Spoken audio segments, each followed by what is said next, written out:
Although the Tibetan Book of the Dead is traditionally read in order to guide the spirit of the dead person, it is primarily meant to be studied and practiced during life, not only so that one will be able to remember it at the time of death, but because its teachings actually refer to this life just as much as they do to any future existence. Buddhism teaches that nothing is static or permanent. Life is a continuous flow of interconnected moments.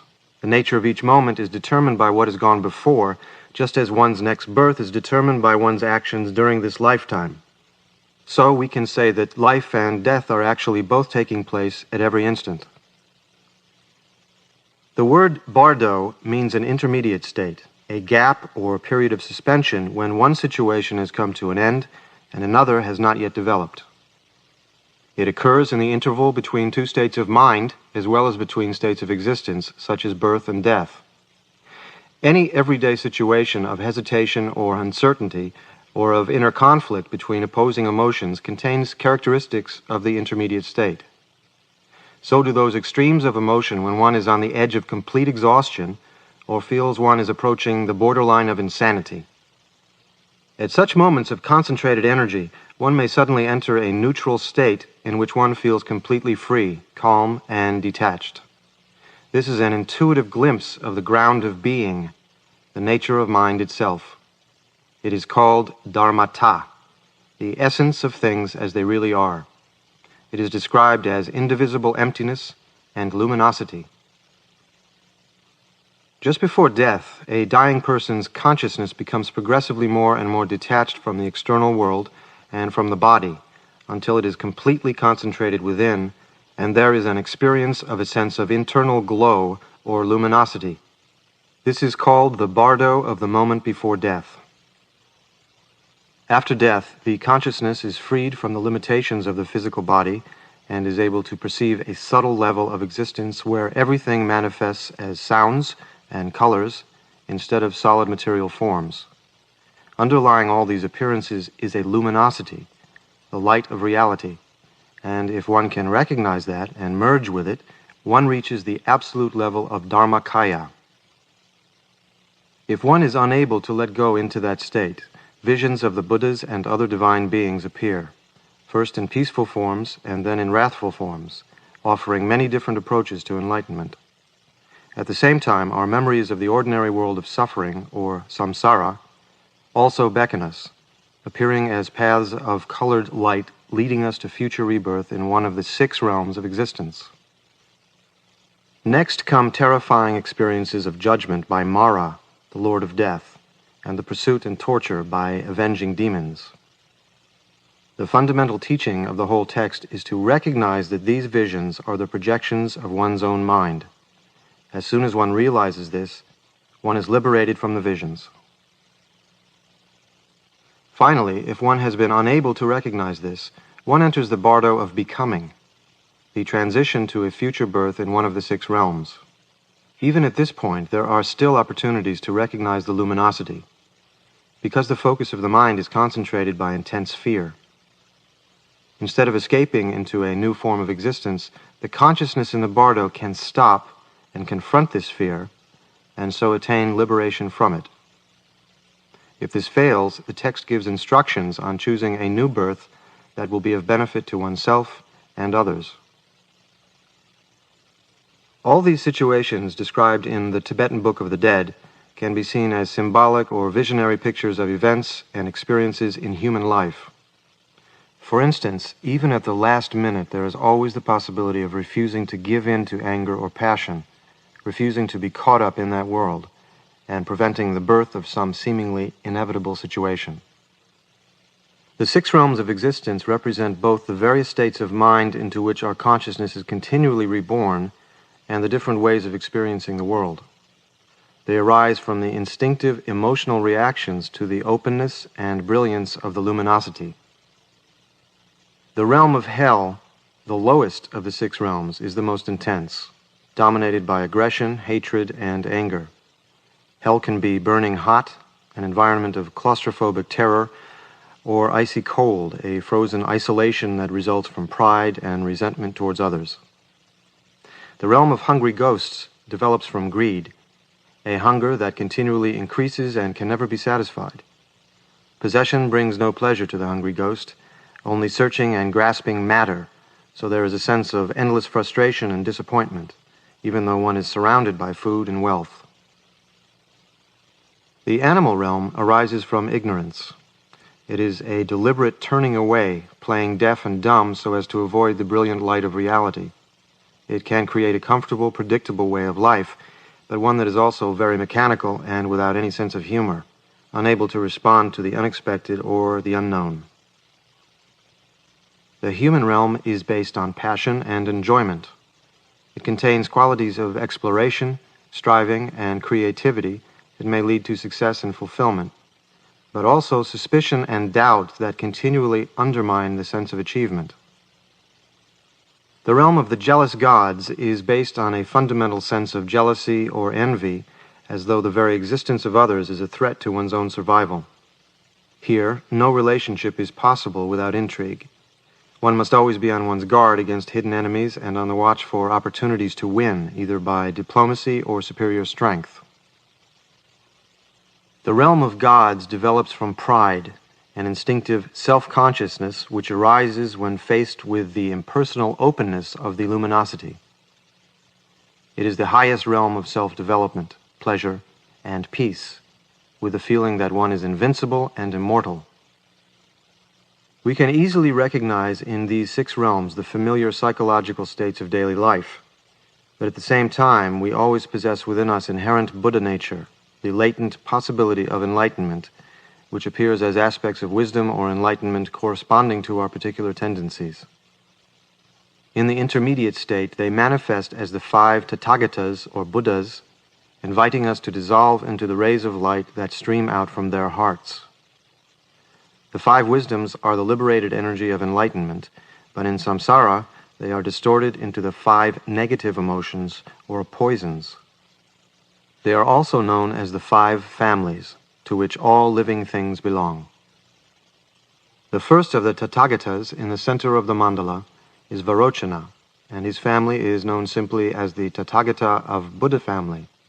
It is associated with the basic poison of confusion or ignorance, which it deliberately ignores and out of which all the other poisons evolve.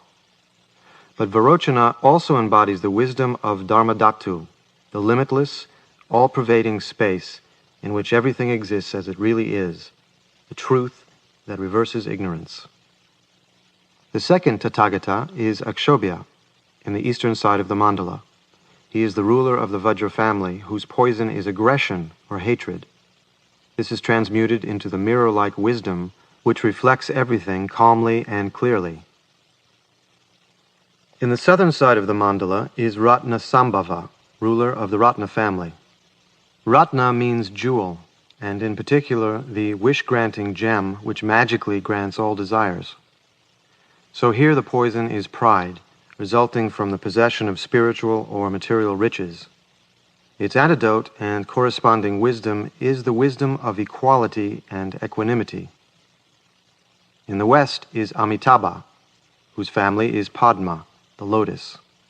The poison of this family is desire or passion, grasping hungrily at everything, and its wisdom is the wisdom of discrimination, which provides the coolness and carefulness that allows for passion to be transformed into compassion. Lastly, in the north is Amoghasiddhi, ruler of the Karma family. Karma means action and is symbolized by a sword or double vajra. Envy is the poison associated with karma, arising from the insatiable ambition that drives this kind of activity, while its enlightened aspect is the wisdom that accomplishes all actions. The Tathagatas embody the transcendent qualities of enlightenment, their absolute existence. They are united with their consorts, the fertile feminine energy, which completes them and allows them to manifest. They are attended by male and female bodhisattvas, which represent the principle of active engagement for the sake of all beings. At first, these deities appear in peaceful form. They simply reveal the existence of enlightenment immovable and invincible, the beginningless and endless state of absolute peace. Such a pure, impersonal state may appear threatening as well as attractive, which leads us into the next vision, the Vidyadharas. The Vidyadharas are simply expressions of the same Buddha nature seen in a different light. They are the essence of communication, the divine form of the Tantric Guru, possessing power over the magical aspects of the universe. They combine elements of both the peaceful and wrathful deities.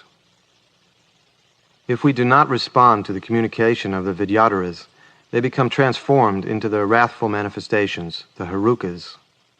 The basic qualities of the five families continue, but now their energy is expressed in a very dramatic and powerful way. This is the ruthless, unyielding quality of peacefulness, which does not allow any escape. Fundamentally, the quality of the five families is a peaceful state because it is completely stable and nothing can disturb it. The tremendous energy of that peaceful state now manifests itself as wrathful. It is often described as compassionate anger, anger without hatred.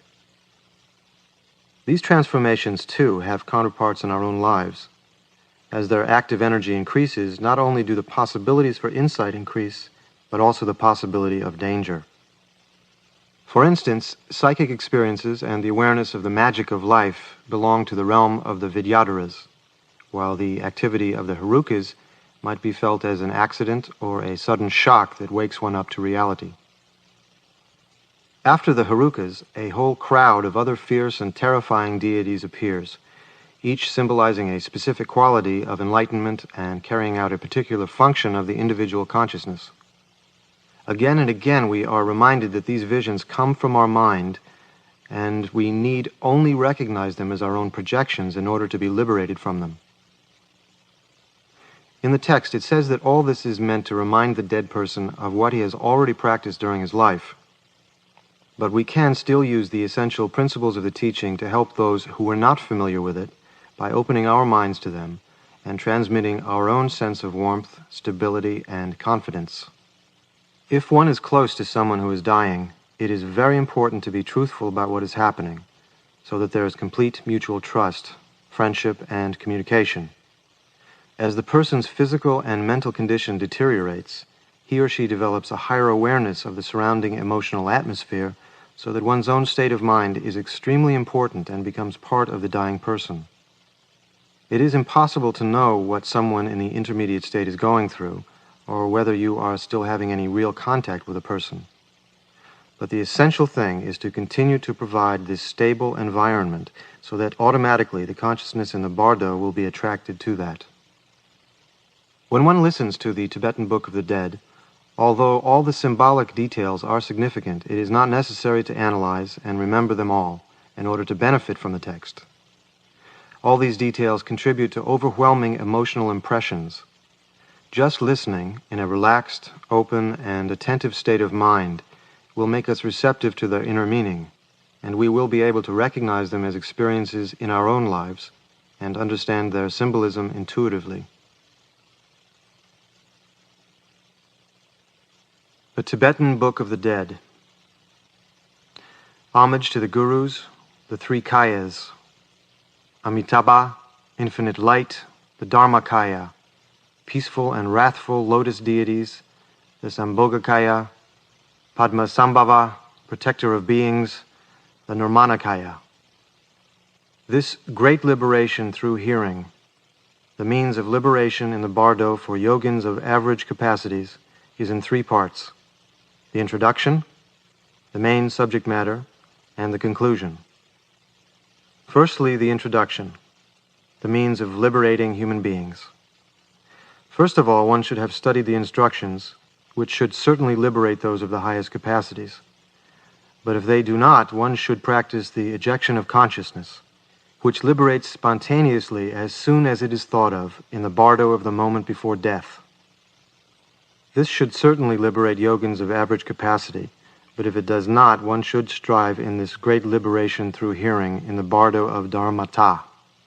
Therefore, the yogin should first examine the sequence of signs of death according to the spontaneous liberation of the signs of death. And when they are definitely completed, he should effect the ejection of consciousness, which liberates spontaneously as soon as it is thought of. If ejection is effected, there is no need to read the liberation through hearing.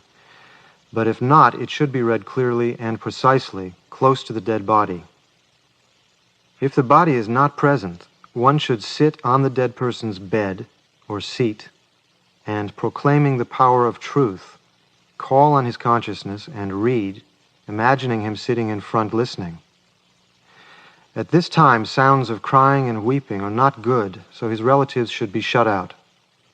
If the body is present, then during the interval between the ceasing of the breath and the ceasing of pulsation in the arteries, his guru, or a Dharma brother or sister whom he loved and trusted, should read this great liberation through hearing close to his ear.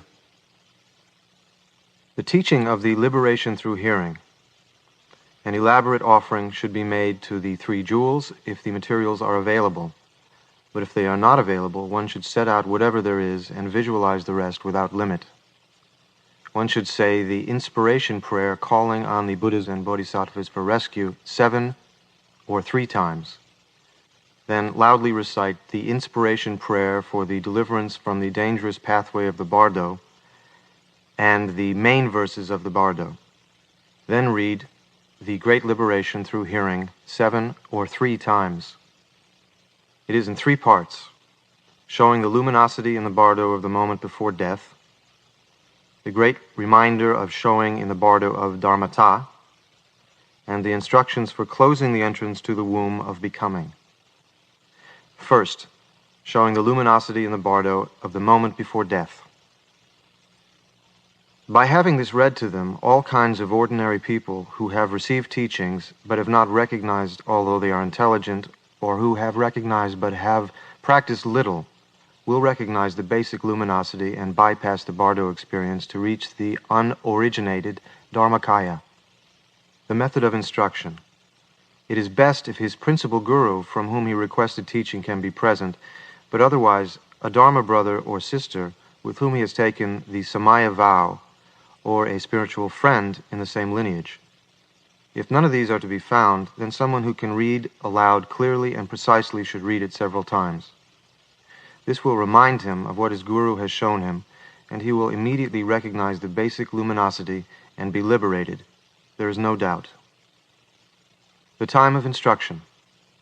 When respiration has ceased, prana is absorbed into the wisdom duti, and luminosity free from complexities shines clearly in the consciousness.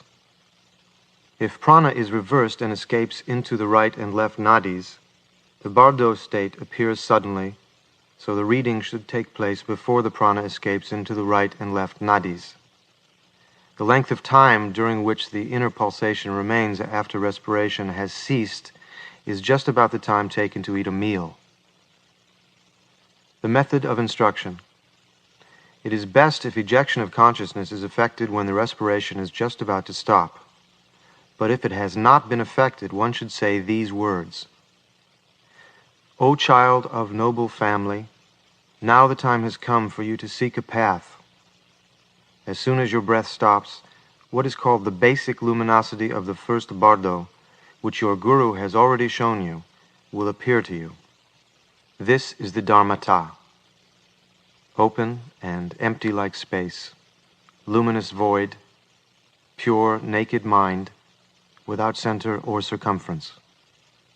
Recognize then and rest in that state, and I too will show you at the same time. This should be firmly implanted in his mind by repeating it many times over in his ear until he stops breathing. Then, when the ceasing of the breath is heard, one should lay him down on the right side in the lion position and firmly press the 2 pulsating arteries which induce sleep until they have stopped throbbing. Then the prana which has entered the duti will not be able to go back and will be certain to emerge through the brahmarandra. Now the showing should be read. At this time the first bardo, which is called the luminosity of dharmata, the undistorted mind of the Dharmakaya, arises in the mind of all beings. Ordinary people call this state unconscious because the prana sinks into the avaduti during the interval between the ceasing of the breath and of the pulsation. The time it lasts is uncertain, depending on the spiritual condition and the state of yogic training. It lasts for a long time in those who have practiced much, were steady in the meditation practice of tranquility and sensitive. In striving to show such a person, one should repeat the instruction until pus comes out from the apertures of his body. In wicked and insensitive people, it does not last longer than a single snapping of the fingers, but in some it lasts for the time taken to eat a meal. As most sutras and tantras say that this unconscious state lasts for 4.5 days, generally one should strive to show the luminosity for that length of time. The method of instruction. If he is able, he will work with himself from the instructions already given. But if he cannot by himself, then his guru, or a disciple of his guru, or a Dharma brother or sister who was a close friend, should stay nearby and read aloud clearly the sequence of the signs of death. Now the sign of earth dissolving into water is present, water into fire, fire into air, air into consciousness. When the sequence is almost completed, he should be encouraged to adopt an attitude like this: O child of noble family, or if he was a guru, O sir, do not let your thoughts wander. This should be spoken softly in his ear. In the case of a Dharma brother or sister or anyone else, one should call him by name and say these words: O child of noble family, that which is called death has now arrived, and you should adopt this attitude. I have arrived at the time of death, so now, by means of this death, I will adopt only the attitude of the enlightened state of mind, friendliness and compassion, and attain perfect enlightenment for the sake of all sentient beings, as limitless as space. With this attitude, at this special time, for the sake of all sentient beings, I will recognize the luminosity of death as the Dharmakaya, and attaining in that state the supreme realization of the great symbol, I will act for the good of all beings. If I do not attain this, I will recognize the Bardo state as it is, and attaining the indivisible great symbol form in the Bardo, I will act for the good of all beings as limitless as space in whatever way will influence them. Without letting go of this attitude, you should remember and practice whatever meditation teaching you have received in the past. These words should be spoken distinctly with the lips close to his ears, so as to remind him of his practice without letting his attention wander for even a moment. Then, when respiration has completely stopped, one should firmly press the arteries of sleep and remind him with these words, if he was a guru or a spiritual friend higher than oneself: Sir, now the basic luminosity is shining before you. Recognize it and rest in the practice.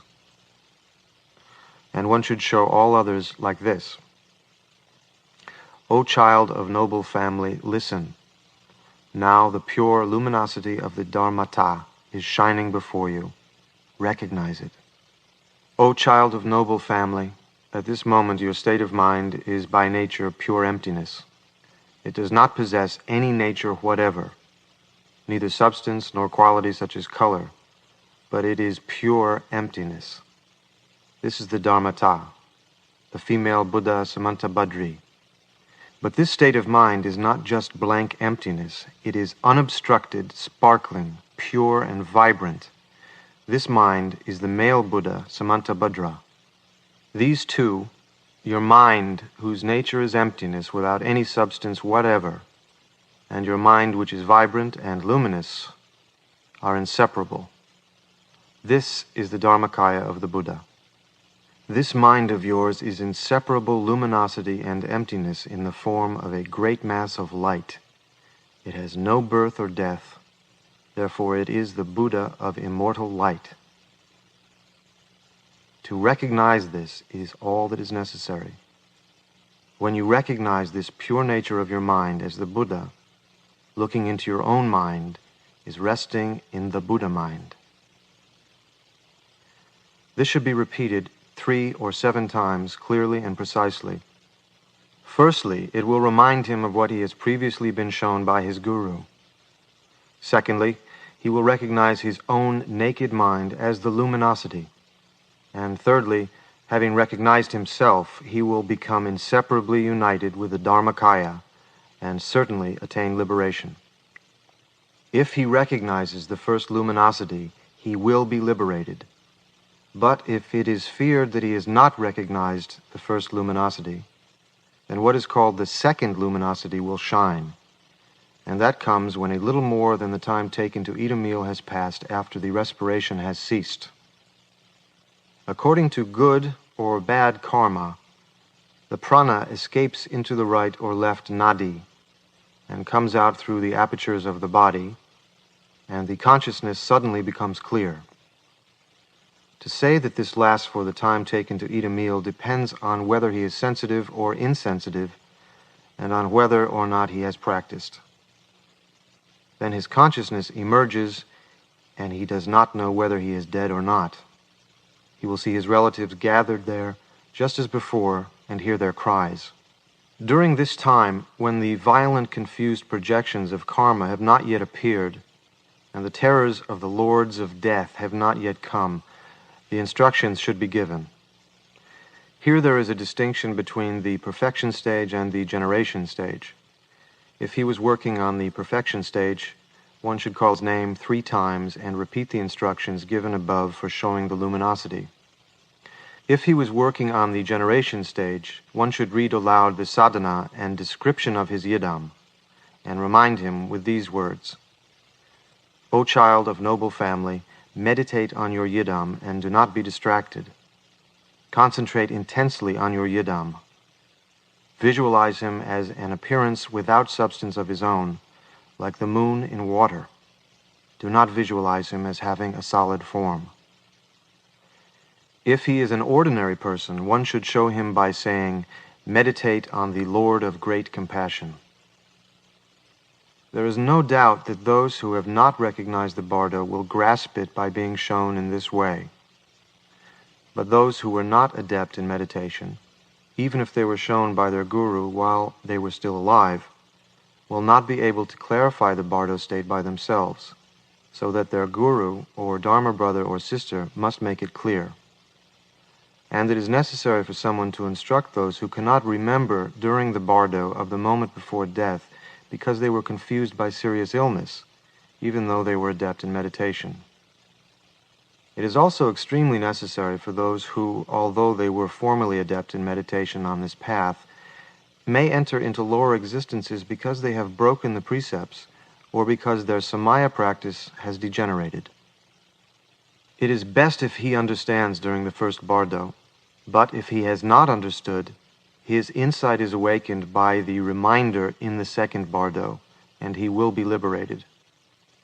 During the second bardo, his consciousness, which did not know whether he was dead or not, suddenly becomes clear. This is called the pure illusory body. If he understands the teaching at this time, the mother and son dharmatas meet, and he is no longer dominated by karma. Just as the light of the sun overcomes darkness, so the power of karma is overcome by the luminosity of the path, and liberation is attained. This, which is called the second bardo, flashes before the mental body, and the consciousness is able to hear again just as before. If this instruction is understood at this time, its purpose is fulfilled, and since the confused projections of karma have not yet appeared, he is able to direct himself anywhere. In this way, he is liberated by recognizing the luminosity during the second bardo, even if he did not recognize the basic luminosity. But if he is not liberated by it, then what is called the third bardo, the bardo of dharmata, arises. The confused projections of karma will appear in the third bardo. So it is most important that the great showing of the bardo of dharmata is read at this time, for it is very powerful and helpful. At this time, his relatives are crying and weeping. His share of food is stopped, his clothes are removed, his bed is taken to pieces, and so on. He can see them, but they cannot see him. And he can hear them calling him, but they cannot hear him calling them, so he goes away in despair. 3 phenomena will appear at this time: sounds, colored lights, and rays of light, and he will grow faint with fear, terror, and bewilderment. So at this moment, the great showing of the Bardo of Dharmata should be read. Calling the dead person by name, one should say these words very distinctly. O child of noble family, listen carefully without distraction. There are 6 Bardo states: the Bardo of birth, the Bardo of dreams, the Bardo of Samadhi meditation, the Bardo of the moment before death, the Bardo of Dharmata, and the Bardo of becoming. O child of noble family, you will experience 3 Bardo states: the Bardo of the moment before death, the Bardo of Dharmata, and the Bardo of becoming. Of these 3, the luminosity of Dharmata in the Bardo of the moment before death shone until yesterday, but you did not recognize it, and so you had to wander here. Now you will experience the Bardo of Dharmata and the Bardo of becoming. So recognize what I will show you without distraction. O child of noble family, now what is called death has arrived. You are not alone in leaving this world. It happens to everyone. So do not feel desire and yearning for this life. Even if you feel desire and yearning, you cannot stay. You can only wander in samsara. Do not desire, do not yearn. Remember the 3 jewels. O child of noble family, whatever terrifying projections appear in the Bardo of Dharmata, do not forget these words, but go forward, remembering their meaning. The essential point is to recognize with them. Now when the Bardo of Dharmata dawns upon me, I will abandon all thoughts of fear and terror. I will recognize whatever appears as my projection and know it to be a vision of the Bardo. Now that I have reached this crucial point, I will not fear the peaceful and wrathful ones, my own projections. Go forward saying these words clearly and distinctly and remembering their meaning. Do not forget them, for the essential point is to recognize with certainty that whatever appears, however terrifying, is your own projection. O child of noble family, when your body and mind separate, the Dharmata will appear, pure and clear, yet hard to discern, luminous and brilliant, with terrifying brightness, shimmering like a mirage on a plain in spring. Do not be afraid of it. Do not be bewildered. This is the natural radiance of your own Dharmata. Therefore, recognize it.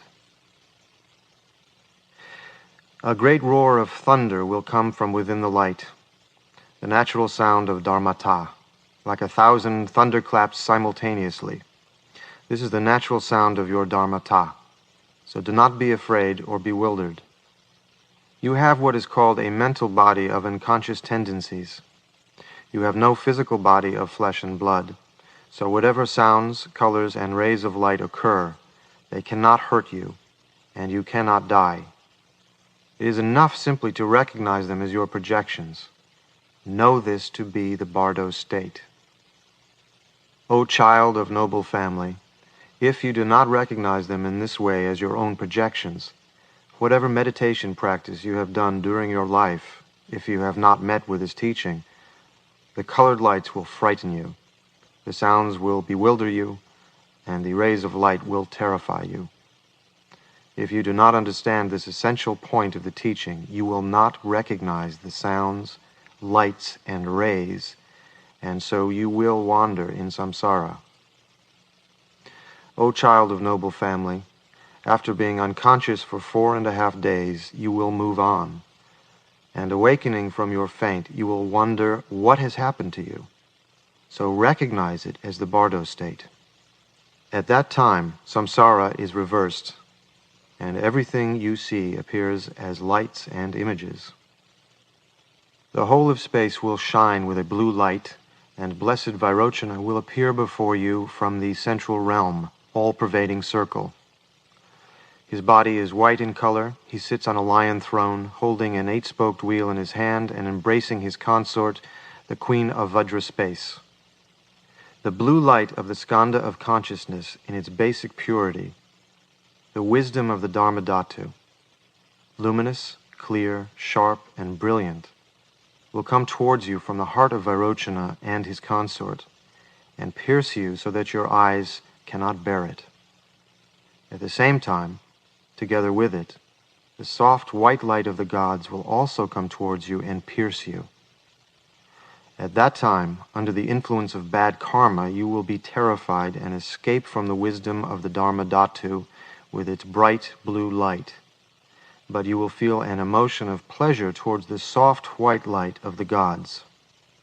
At that moment, do not be frightened and bewildered by the luminous, brilliant, very sharp, and clear blue light of supreme wisdom, for it is the light ray of the Buddha, which is called the wisdom of the Dharmadhatu. Be drawn to it with faith and devotion, and supplicate it, thinking it is the light ray of Blessed Vairochana's compassion. I take refuge in it. It is Blessed Vairochana coming to invite you to the dangerous pathway of the bardo. It is the light ray of Vairochana's compassion.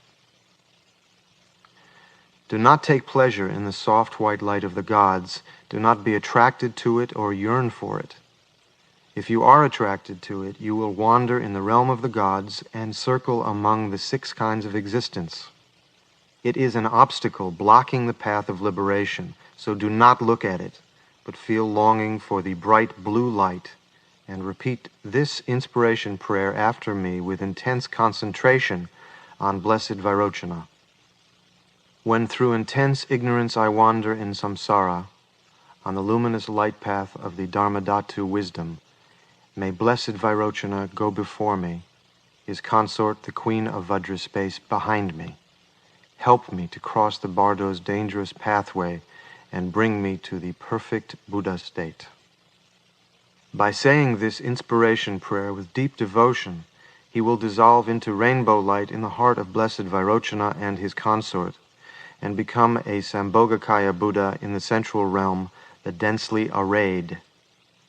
But if, even after being shown, he is afraid of the lights and the rays because of his aggression and veils of error, and he escapes, and if he is confused even after saying the prayer, then on the 2nd day, Vajrasattva's circle of deities will come to invite him, together with his bad karma, which leads to hell.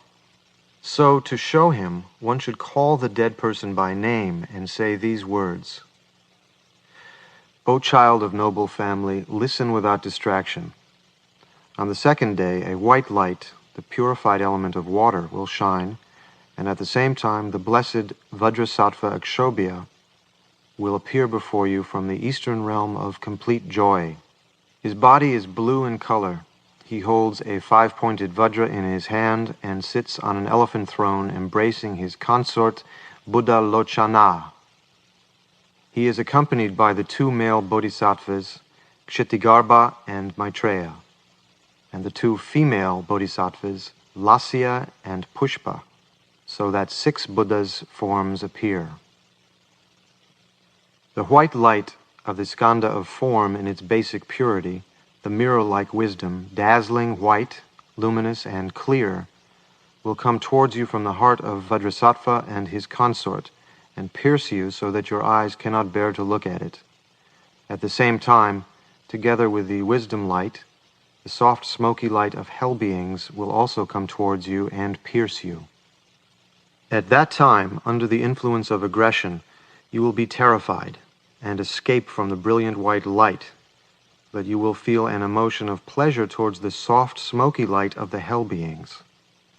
At that moment, do not be afraid of the sharp, brilliant, luminous, and clear white light, but recognize it as wisdom. Be drawn to it with faith and longing, and supplicate it, thinking, it is the light ray of Blessed Vajrasattva's compassion. I take refuge in it. It is Blessed Vajrasattva coming to invite you to the terrors of the bardo. It is the light ray hook of Vajrasattva's compassion, so feel longing for it.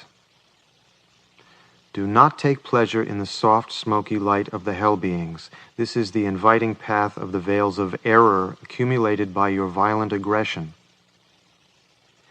If you are attracted to it, you will fall down into hell and sink into the muddy swamp of unbearable suffering from which there is never any escape. It is an obstacle blocking the path of liberation, so do not look at it, but give up aggression. Do not be attracted to it. Do not yearn for it.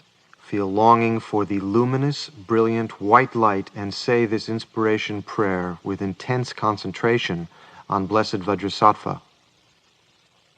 When through intense aggression I wander in samsara, on the luminous light path of the mirror-like wisdom, may Blessed Vajrasattva go before me, his consort Buddha Lochana behind me.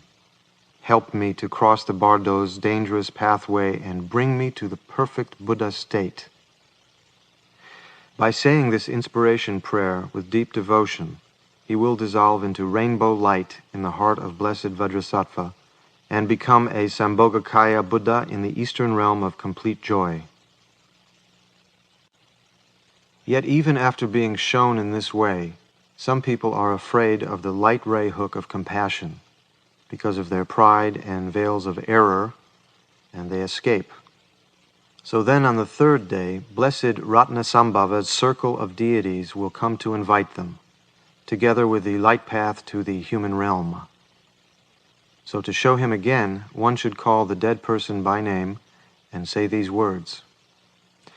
O child of noble family, listen without distraction. On the third day, a yellow light, the purified element of earth, will shine, and at the same time, Blessed Ratnasambhava will appear before you from the yellow southern realm, the glorious.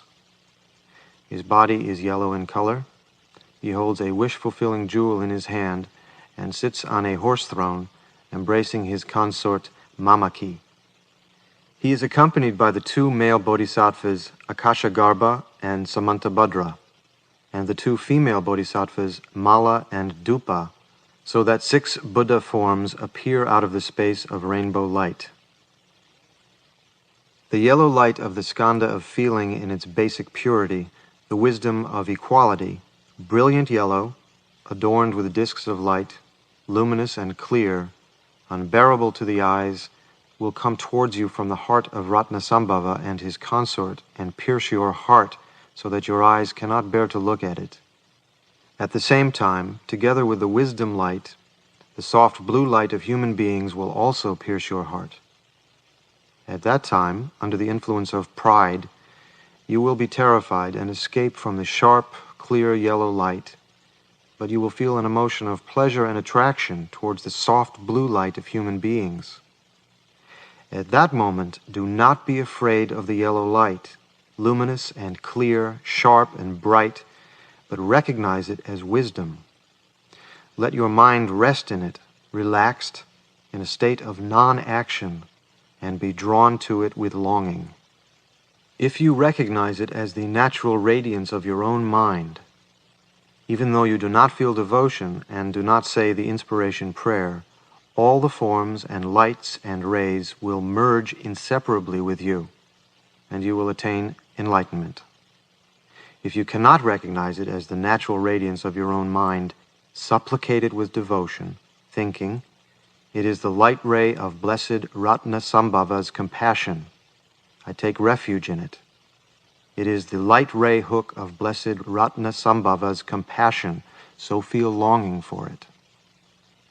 Do not take pleasure in the soft blue light of human beings.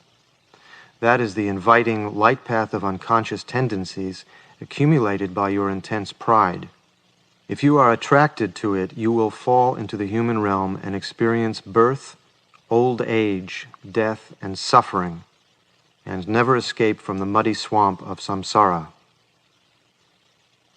It is an obstacle blocking the path of liberation, so do not look at it, but give up pride, give up your unconscious tendencies. Do not be attracted to it, do not yearn for it. Feel longing for the luminous, brilliant white light, and say this inspiration prayer with intense, one-pointed concentration on Blessed Ratnasambhava. When through intense pride I wander in samsara, on the luminous light path of the wisdom of equality, may blessed Ratnasambhava go before me, his consort Mamaki behind me, help me to cross the Bardo's dangerous pathway and bring me to the perfect Buddha state. By saying this inspiration prayer with deep devotion, he will dissolve into rainbow light in the heart of blessed Ratnasambhava and his consort, and become a Sambhogakaya Buddha in the southern realm, the glorious. By being shown in this way, liberation is certain, however weak one's capacities may be.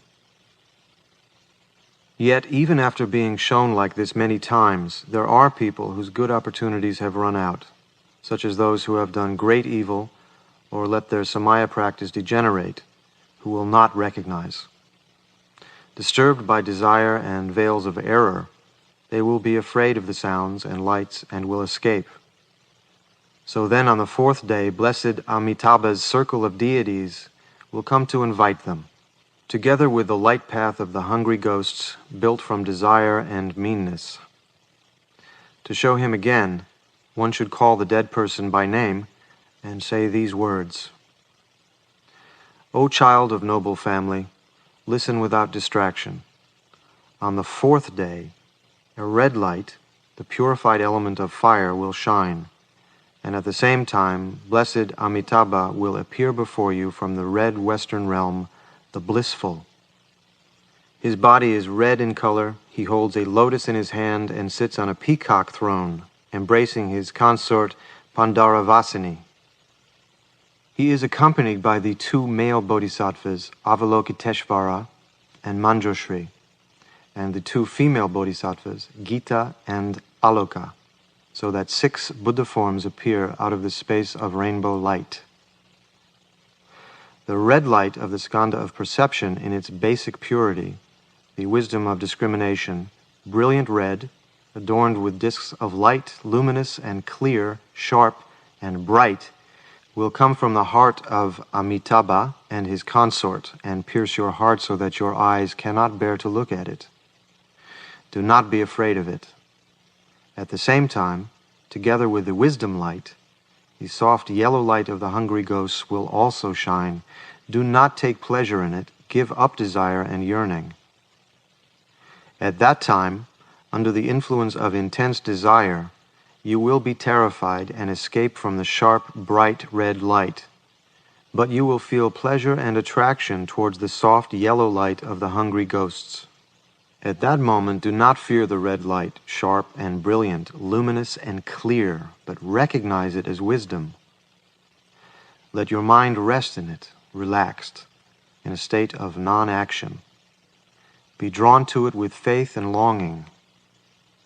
If you recognize it as your own natural radiance, even if you do not feel devotion and do not say the inspiration prayer, all the forms and lights and rays will merge inseparably with you, and you will attain enlightenment. If you cannot recognize it in this way, supplicate it with devotion, thinking, it is the light ray of blessed Amitabha's compassion. I take refuge in it. It is the light ray hook of blessed Amitabha's compassion. Feel devotion and do not escape. Even if you escape, it will stay with you inseparably. Do not be afraid. Do not be attracted to the soft yellow light of the hungry ghosts. That is the light path of unconscious tendencies accumulated by your intense desire. If you are attracted to it, you will fall into the realm of the hungry ghosts and experience unbearable misery from hunger and thirst. It is an obstacle blocking the path of liberation, so do not be attracted to it, but give up your unconscious tendencies. Do not yearn for it. Feel longing for the luminous, brilliant red light, and say this inspiration prayer with intense, one-pointed concentration on blessed Amitabha and his consort. When through intense desire I wander in samsara, on the luminous, light path of discriminating wisdom, may blessed Amitabha go before me, his consort Pandaravasini behind me, and help me to cross the Bardo's dangerous pathway and bring me to the perfect Buddha state. By saying this inspiration prayer with deep devotion, he will dissolve into rainbow light in the heart of Blessed Amitabha, infinite light, with his consort, and become a Sambhogakaya Buddha in the Western realm, the blissful. It is impossible not to be liberated by this. Yet even after being shown in this way, sentient beings cannot give up their unconscious tendencies because of long habituation, and under the influence of envy and evil karma, they are afraid of the sounds and lights. They are not caught by the light ray hook of compassion, but wander downwards to the fifth day of the Bardo state. So then, blessed Amoghasiddhi's circle of deities, with their light rays of compassion, will come to invite them. And the light path of the jealous gods, built from the emotion of envy, will also invite them. Then, to show him again, one should call the dead person by name and say these words: O child of noble family, listen without distraction. On the fifth day, a green light, the purified element of air, will shine, and at the same time, blessed Amoghasiddhi, Lord of the Circle, will appear before you from the green northern realm accumulated actions. His body is green in color.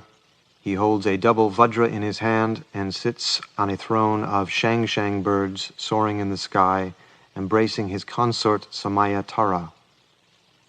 He is accompanied by the two male bodhisattvas Vajrapani and Sarva Nivarna Vishkambin, and the two female bodhisattvas Ganda and Naividya, so that 6 Buddha forms appear out of the space of rainbow light.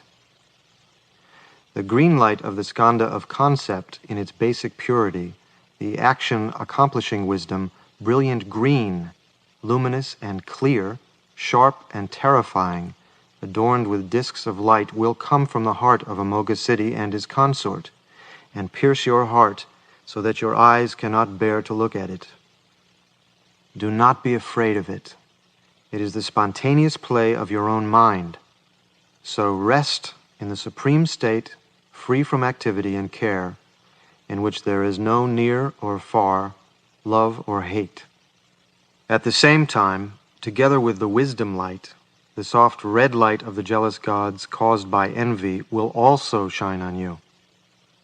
Meditate so that there is no difference between love and hate. But if your intelligence is weak, then simply do not take pleasure in it. At that time, under the influence of intense envy, you will be terrified and escape from the sharp, brilliant green light, but you will also feel pleasure and attraction towards the soft red light of the jealous gods. At that moment, do not be afraid of the green light, sharp and brilliant, luminous and clear, but recognize it as wisdom. Let your mind rest in it, relaxed, in a state of non-action, and supplicate it with devotion, thinking, it is the light ray of blessed Amoghasiddhi's compassion. I take refuge in it. It is the light ray hook of blessed Amoghasiddhi's compassion, called the action-accomplishing wisdom. So long for it and do not escape. Even if you escape, it will stay with you inseparably. Do not be afraid of it. Do not be attracted to the soft red light of the jealous gods.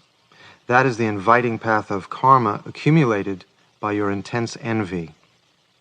If you are attracted to it, you will fall into the realm of the jealous gods and experience unbearable misery from fighting and quarreling. It is an obstacle blocking the path of liberation, so do not be attracted to it, but give up your unconscious tendencies.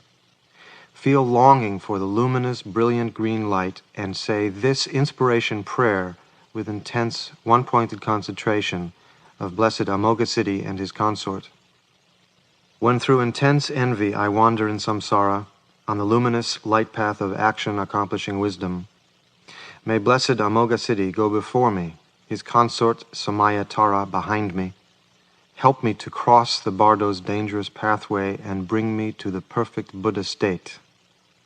By saying this inspiration prayer with deep devotion, he will dissolve into rainbow light in the heart of blessed Amoghasiddhi and his consort, and become a Sambhogakaya Buddha in the northern realm, perfected actions. However weak his good karmic results may be, by being shown like this in many stages, if he does not recognize at one, he will at another, so it is impossible not to be liberated. But even after being shown in this way many times, those who have been habituated to many unconscious tendencies for a long time and have never become familiar with the pure visions of the five wisdoms are carried backwards by their bad tendencies, even though they are shown. So they are not caught by the light ray hook of compassion, but become bewildered and frightened by the lights and rays and wander downwards. So then on the sixth day the Buddhas of the five families with their consorts and attendant deities will appear simultaneously, and at the same time the lights of the six realms will also shine simultaneously. To show him, one should call the dead person by name and say these words: O child of noble family, listen without distraction. Even though you were shown when the light of each of the five families appeared until yesterday, under the influence of bad tendencies you were bewildered by them, and so you have remained here until now. If you had recognized the natural radiance of the wisdoms of those five families as your own projection, you would have dissolved into rainbow light in the body of one of the five families and become a Sambhogakaya Buddha. But because you did not recognize, you have gone on wandering here until this time.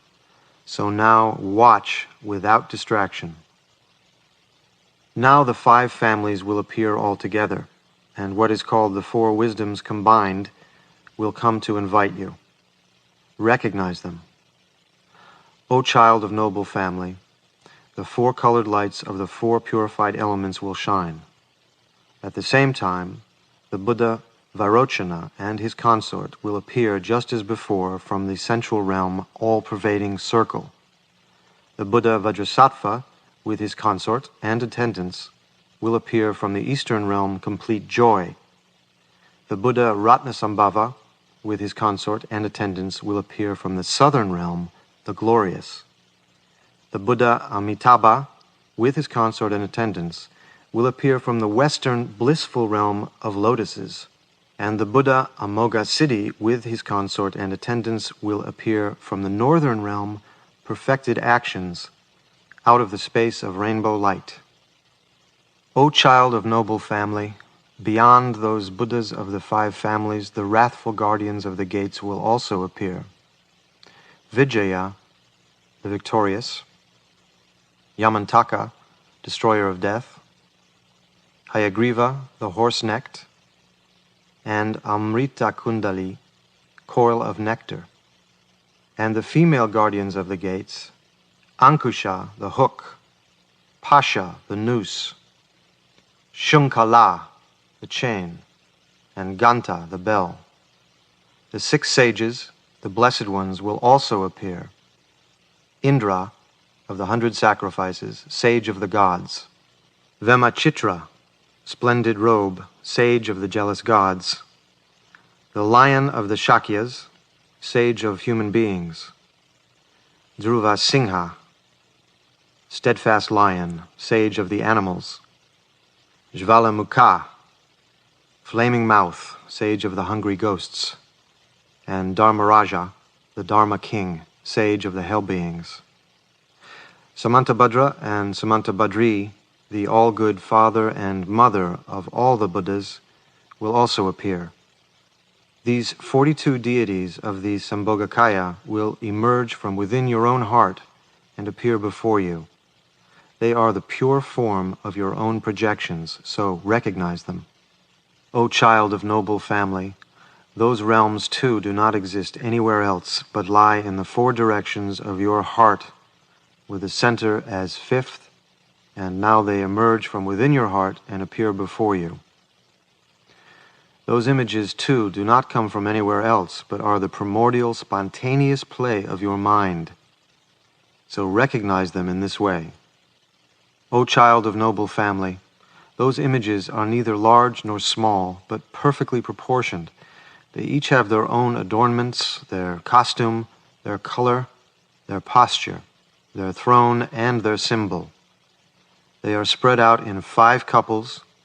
Each of the 5 is encircled by a halo of the 5 colored lights.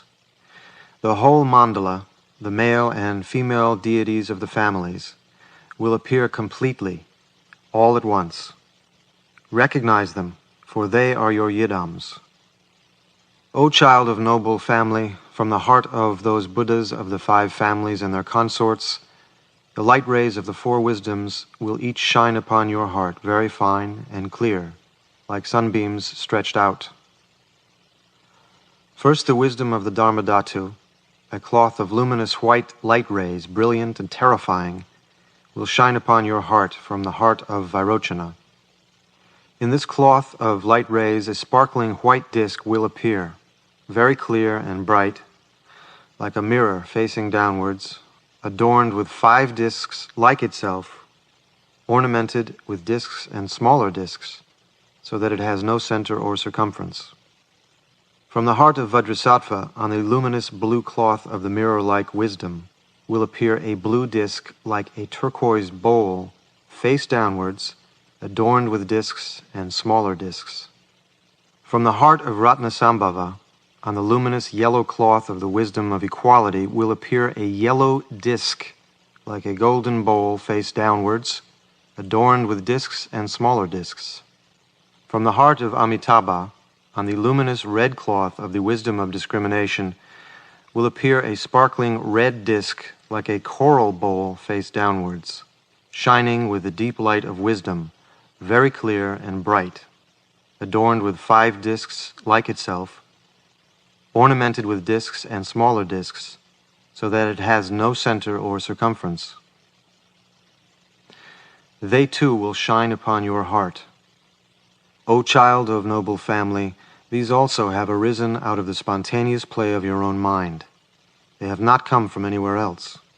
So do not be attracted to them, do not fear them, but stay relaxed in a state free from thought.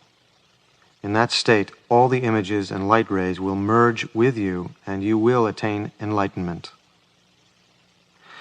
O child of noble family, the green light of action-accomplishing wisdom does not appear because the energy of your wisdom is not yet fully matured. O child of noble family, this is called the experience of the 4 wisdoms combined, the passageway of Vajrasattva. At this time, remember your Guru's previous teachings on the showing. If you remember the meaning of the showing, you will have faith in your earlier experiences, and so you will recognize them, like the meeting of mother and son, or like seeing old friends again. As though cutting off doubt, you will recognize your own projections and enter the pure, changeless path of the Dharmata. And through that faith, a continuous meditative state will arise, and you will dissolve into the great self-existing form of wisdom and become a Sambhogakaya Buddha who never falls back. O child of noble family, together with the wisdom lights, the lights of the impure, illusory 6 realms will shine. The soft white light of the gods, the soft red light of the jealous gods, the soft blue light of human beings, the soft green light of the animals, the soft yellow light of the hungry ghosts, and the soft smoky light of hell beings. These 6 will shine together with the pure wisdom lights. At that moment, do not grasp or be attracted to any of them, but stay relaxed in a state free from thought. If you are afraid of the pure wisdom lights and attracted to the impure lights of the 6 realms, you will take on the body of a creature of the 6 realms, and you will grow weary, for there is never any escape from the great ocean of the misery of samsara. O child of noble family, if you have not been shown by a guru's instruction, you will be afraid of those images and pure wisdom lights, and attracted to the impure lights of samsara. Do not do so, but feel devotion to the pure wisdom lights, sharp and brilliant. Think with devotion, the light rays of the wisdom and compassion of the Blessed Ones, the Buddhas of the 5 families, have come to seize me with compassion. I take refuge in them. Do not be attracted to the lights of the 6 realms of illusion. Do not yearn for them, but say this inspiration prayer with intense, one-pointed concentration on the Buddhas of the 5 families and their consorts. When through the 5 poisons I wander in samsara, on the luminous light path of the 4 wisdoms combined, may the conquerors, the 5 families, go before me, the consorts of the five families behind me, save me from the light paths of the six impure realms. Help me to cross the Bardo's dangerous pathway and bring me to the five pure Buddha realms. By saying this inspiration prayer, the superior person recognizes his own projections and, merging with non-duality, becomes a Buddha. The average person recognizes himself through intense devotion and attains liberation. Even the inferior person prevents rebirth in the six realms by the purifying power of the prayer, and, understanding the meaning of the four wisdoms combined, attains enlightenment by the passageway of Vajrasattva. By being shown clearly and precisely in this way, many sentient beings will recognize and be liberated. But some, such as inferior people in uncivilized places and wicked people who have no experience of Dharma at all, and those who have let their Samaya practice degenerate, are confused by their karma and do not recognize even when they are shown, but wander downwards. So, on the seventh day, the Vidyadharas will come from the pure realm of space to invite them, and at the same time the light path of the animals produced from the emotion of ignorance will also meet them. At that time, to show him again, one should call the dead person by name and say these words: O child of noble family, listen without distraction. On the seventh day a pure, many-colored light will shine in your unconscious mind, and the Vidyadharas will come from the pure realm of space to invite you.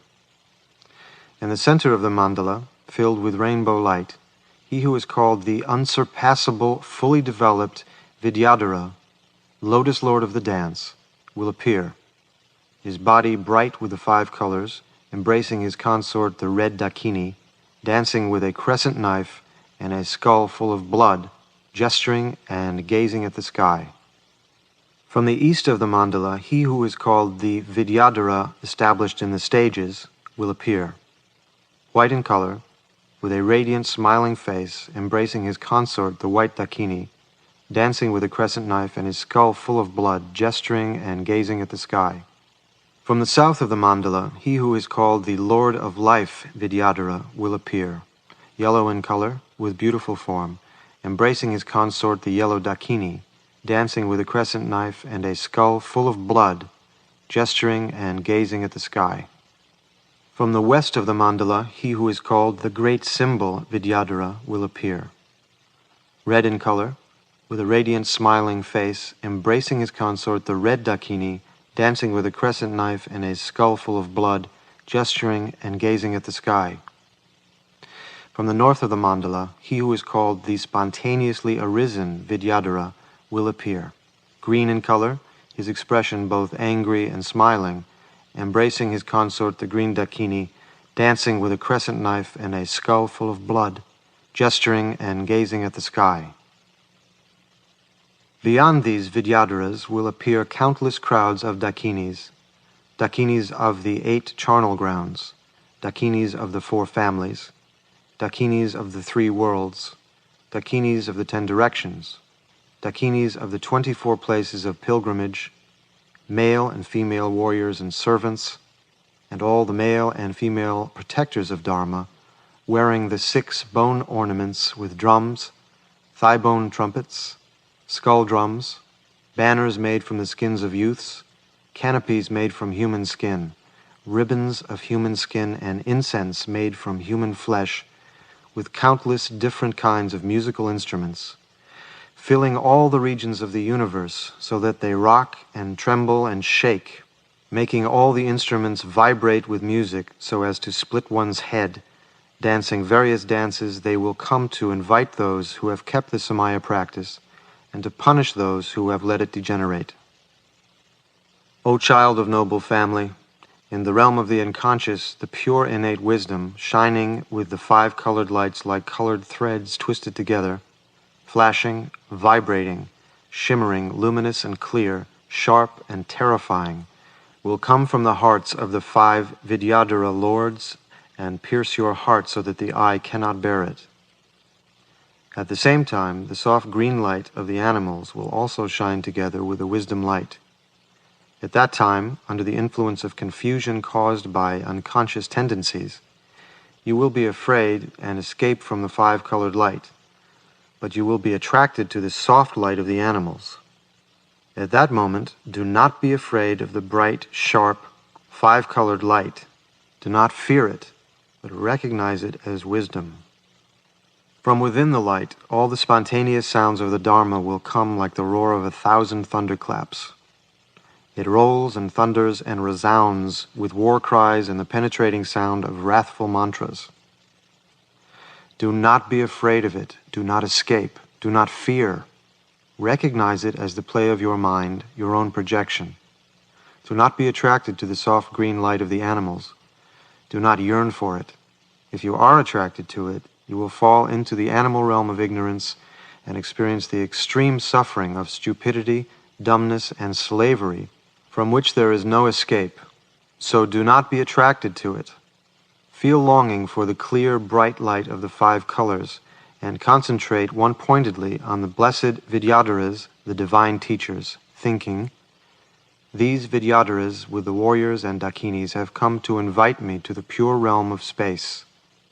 Please all give thought to sentient beings like me who have not gathered merit and have not been caught, although until today the light rays of compassion of so many deities of the five families of Buddhas of past, present, and future reached out. Alas for one like me!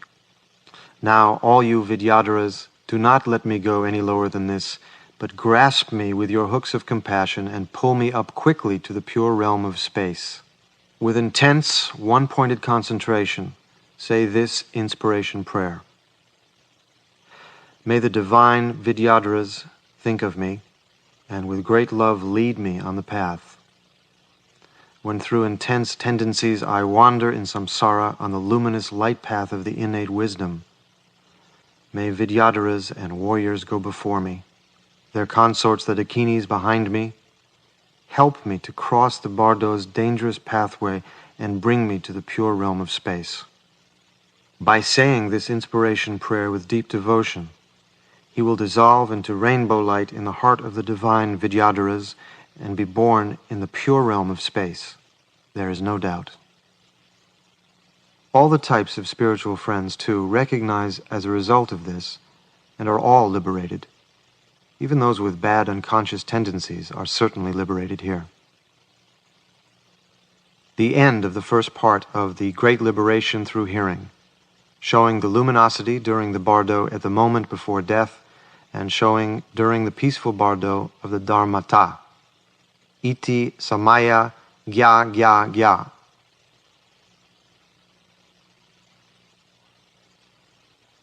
Now it will be taught how the bardo of the wrathful deities appears.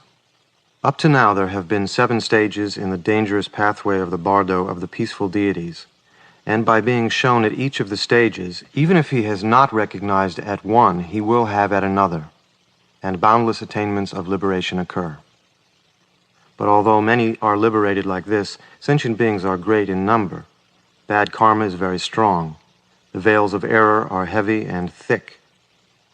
The unconscious tendencies last for a long time, and this cycle of confusion and ignorance neither wears out nor increases. So there are many who are not liberated, but wander downwards, although they have been shown accurately in this way. So then, after the meeting by the peaceful deities and the Vidyadharas and Dakinis is over, the 58 blazing, blood-drinking, wrathful deities will appear, transformed from the previous peaceful deities. But now they are not like they were before. This is the bardo of the wrathful deities, so one is overpowered by intense fear and it becomes more difficult to recognize. The mind has no self-control and feels faint and dizzy, but if there is a little recognition, liberation is easy, because with the arising of overwhelming fear, the mind has no time to be distracted, and so it concentrates one-pointedly. If one does not meet with this kind of teaching now, even an ocean of learning will be of no use. At this point, even teachers who observe the monastic rule and great philosophers are confused and do not recognize, so they go on wandering in samsara. It is even more so for ordinary people. Escaping from the intense fear, they fall into the lower realms and suffer misery. But a tantric yogin, even if he is the lowest of the low, will recognize the blood-drinking deities as yidams as soon as he sees them, like meeting old friends. So he will trust them, and merging inseparably with them, become a Buddha. The secret is that in the human world he visualized the forms of these blood-drinking deities and worshipped them, and even if he only looked at their images drawn in pictures or three-dimensional figures, and so on, he will recognize the forms appearing here and attain liberation. But however much effort the philosophers and teachers who observed the rule made in religious practice, and however clever they were at preaching the scriptures in the human world, when they die, there will not be any signs such as jewel-like relics, rainbows, and so on. While they were alive, they cast abuse at the tantras and could not accommodate them in their minds. They did not know the tantric deities, therefore they cannot recognize them when they appear in the bardo either. Suddenly seeing something they have never seen before, they think of it as an enemy and feel aggression towards it, and as a result they go to the lower realms. That is the reason why, however good those philosophers and observers of the rule were, since they did not practice the tantras, signs such as various kinds of jewel-like relics and rainbows do not occur among them. A follower of Tantra, even if he is the lowest of the low, however coarsely he behaved in this world and however uncultured and unrefined he was, even if he was unable to practice the Tantric teachings, just because he had faith in the Tantras and did not have any doubt or disbelief, will attain liberation at this point. So although his behavior was unconventional in the human world, when he dies, at least one sign, such as jewel-like relics or rainbows, will appear. This is because this tantric teaching has very great power. Tantric yogins who are above average, who have meditated on the visualization and complete practices, and practiced recitation of heart mantras and so on, need not wander so far down in the bardo of dharmata. But as soon as they stop breathing, the vidyadharas, warriors, and dakinis will invite them to the pure realm of space. As a sign of this, the sky clears and they dissolve into rainbow light, and rain of flowers, fragrance of incense, sounds of musical instruments in the air, light rays, jewel-like relics, and so on appear. These are the signs. Therefore, those philosophers and observers of the rule, followers of Tantra who have let their Samaya practice degenerate, and all ordinary people, have no means except this great liberation through hearing. Meditators who have practiced the great symbol and great completion meditations and so on will recognize the luminosity in the bardo of the moment before death and reach the Dharmakaya, so it is absolutely unnecessary to read this great liberation through hearing. If they recognize the luminosity during the bardo of the moment before death, they will reach the Dharmakaya. If they recognize during the bardo of Dharmata, when the peaceful and wrathful deities appear, they will reach the Sambhogakaya. If they recognize during the bardo of becoming, they will reach the Nirmanakaya and be born in a better situation, where they will meet with this teaching. And since the results of actions continue into the next life, that is why this great liberation through hearing is a teaching which enlightens without meditation, a teaching which liberates just by being heard, a teaching which leads great sinners on the secret path, a teaching which severs ignorance in one moment, a profound teaching which gives perfect instantaneous enlightenment, so that sentient beings whom it has reached cannot possibly go to lower existences. Both it and the liberation through wearing should be read aloud, for the two combined are like a golden mandala inlaid with turquoise. Now that the great necessity of the liberation through hearing has been taught in this way, it will be shown how the bardo of the wrathful deities appears. Calling the dead person 3 times by name, one should say these words: O child of noble family, listen without distraction. Although the bardo of the peaceful deities has already appeared, you did not recognize, so you have wandered further on to hear. Now on the 8th day, the blood-drinking, wrathful deities will appear. Recognize them without being distracted. O child of noble family, he who is called glorious great Buddha Haruka will emerge from within your own brain and appear before you actually and clearly. His body is wine-colored, with 3 heads, 6 arms, and 4 legs spread wide apart. The right face is white, the left one red, and the center one wine-colored. His body blazes like a mass of light. His 9 eyes gaze into yours with a wrathful expression. His eyebrows are like flashes of lightning. His teeth gleam like copper. He laughs aloud with shouts of ah la la and ha ha, and sends out loud whistling noises of shoo. His red gold hair flies upwards blazing. His heads are crowned with dried skulls and the sun and moon. His body is garlanded with black serpents and fresh skulls.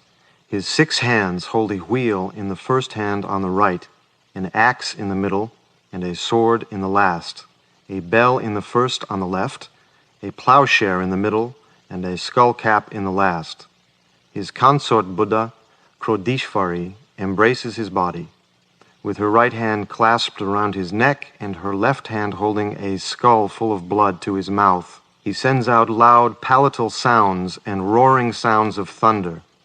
Flames of wisdom shoot out from between the blazing Vajra hairs of his body. He stands on a throne supported by Garudas, with 1 pair of legs bent and the other stretched out. Do not be afraid of him. Do not be terrified. Do not be bewildered. Recognize him as the form of your own mind. He is your Yidam, so do not be afraid. He is really blessed Vairochana with his consort, so do not fear. Recognition and liberation are simultaneous. When this is said, he will recognize the Yidam and, merging inseparably with it, become a Buddha in the Sambhogakaya. But if he is afraid of it and escapes, and so does not recognize, then on the 9th day the blood-drinking manifestation of the Vajra family will come to invite him. So to show him again, one should call the dead person by name and say these words. O child of noble family, listen without distraction.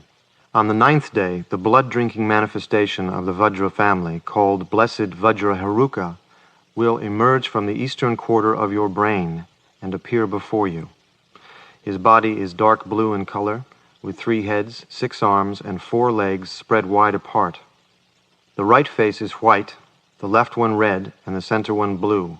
His 6 hands hold a Vajra in the first on the right, a skull cap in the middle, and an axe in the last, a bell in the first on the left, a skull cup in the middle, and a plowshare in the last. His consort Vajra Krodishvari embraces his body, with her right hand clasped around his neck and her left hand holding a skull full of blood to his mouth. Do not be afraid of him. Do not be terrified. Do not be bewildered. Recognize him as the form of your own mind. He is your Yidam, so do not be afraid. He is really blessed Vajrasattva with his consort, so have devotion. Recognition and liberation are simultaneous. When this is said, he will recognize the Yidam and, merging inseparably with it, become a Buddha in the Sambhogakaya. But if those whose karmic darkness is great are afraid of it and escape, and so do not recognize, then on the 10th day, the blood-drinking manifestation of the Ratna family will come to invite them. So to show him again, one should call the dead person by name and say these words. O child of noble family, listen without distraction. On the 10th day, the blood-drinking manifestation of the Ratna family, called Blessed Ratna Haruka, will appear before you from the southern quarter of your brain. His body is dark yellow in color, with 3 heads, 6 arms, and 4 legs spread wide apart. The right face is white, the left one red, and the center one blazing dark yellow. His 6 hands hold a jewel in the first on the right, a trident bearing 3 human heads in the middle, and a club in the last, a bell in the first on the left, a skull cup in the middle, and a trident in the last. His consort, Ratna Krodishvari, embraces his body, with her right hand clasped around his neck and her left hand holding a skull full of blood to his mouth. Do not be afraid of him. Do not be terrified. Do not be bewildered. recognize him as the form of your own mind. He is your Yidam, so do not be afraid. He is really blessed Ratnasambhava with his consort, so feel longing. Recognition and liberation are simultaneous. When this is said, he will recognize the Yidam, and merging inseparably with it, become a Buddha. But if, even after being shown like this, he is pulled back by evil unconscious tendencies and is afraid and escapes, and so does not recognize the Yidam, if even when he sees Yamantaka he does not recognize him, then on the 11th day the blood-drinking manifestation of the Padma family will come to invite him. So, to show him again, one should call the dead person by name and say these words: O child of noble family, listen without distraction. On the 11th day, the blood-drinking manifestation of the Padma family, called Blessed Padma Haruka, will emerge from the western quarter of your brain and appear before you clearly in union with his consort. His body is dark red in color, with 3 heads, 6 arms, and 4 legs spread wide apart. The right face is white, the left one blue, and the center one dark red. His 6 hands hold a lotus in the first on the right, a trident bearing 3 human heads in the middle, and a rod in the last, a bell in the first on the left, a skull cup filled with blood in the middle, and a small drum in the last. His consort, Padma Krodishvari, embraces his body, with her right hand clasped around his neck and her left hand holding a skull full of blood to his mouth. Do not be afraid of him. Do not be terrified. Do not be bewildered. Be joyful and recognize him as the form of your own mind. He is your Yidam, so do not be afraid. Do not be terrified. He is really blessed Amitabha with his consort, so feel longing. Recognition and liberation are simultaneous. When this is said, he will recognize it to be the Yidam, and merging inseparably with it, become a Buddha. But if, even after being shown like this, he is pulled back by evil unconscious tendencies, and is afraid and escapes, and so cannot recognize the Yidam, then on the 12th day the blood-drinking manifestations of the Karma family will come, with the Gauris, Pishachis, and Yoginis to invite him. If he does not recognize, he will be afraid, so to show him again one should call the dead person by name and say these words: O child of noble family, listen without distraction. When the 12th day has come, the blood-drinking manifestation of the Karma family, called Blessed Karma Haruka, will emerge from the northern quarter of your brain and appear before you clearly in union with his consort. His body is dark green in color, with 3 heads, 6 arms, and 4 legs spread wide apart. The right face is white, the left one red, and the center one majestic dark green. His 6 hands hold a sword in the first on the right, a trident bearing 3 human heads in the middle, and a rod in the last, a bell in the first on the left, a skull cup in the middle, and a plowshare in the last. His consort, Karma Krodishvari, embraces his body, with her right hand clasped around his neck and her left hand holding a skull full of blood to his mouth. Do not be afraid of him. Do not be terrified. Do not be bewildered. Recognize him as the form of your own mind.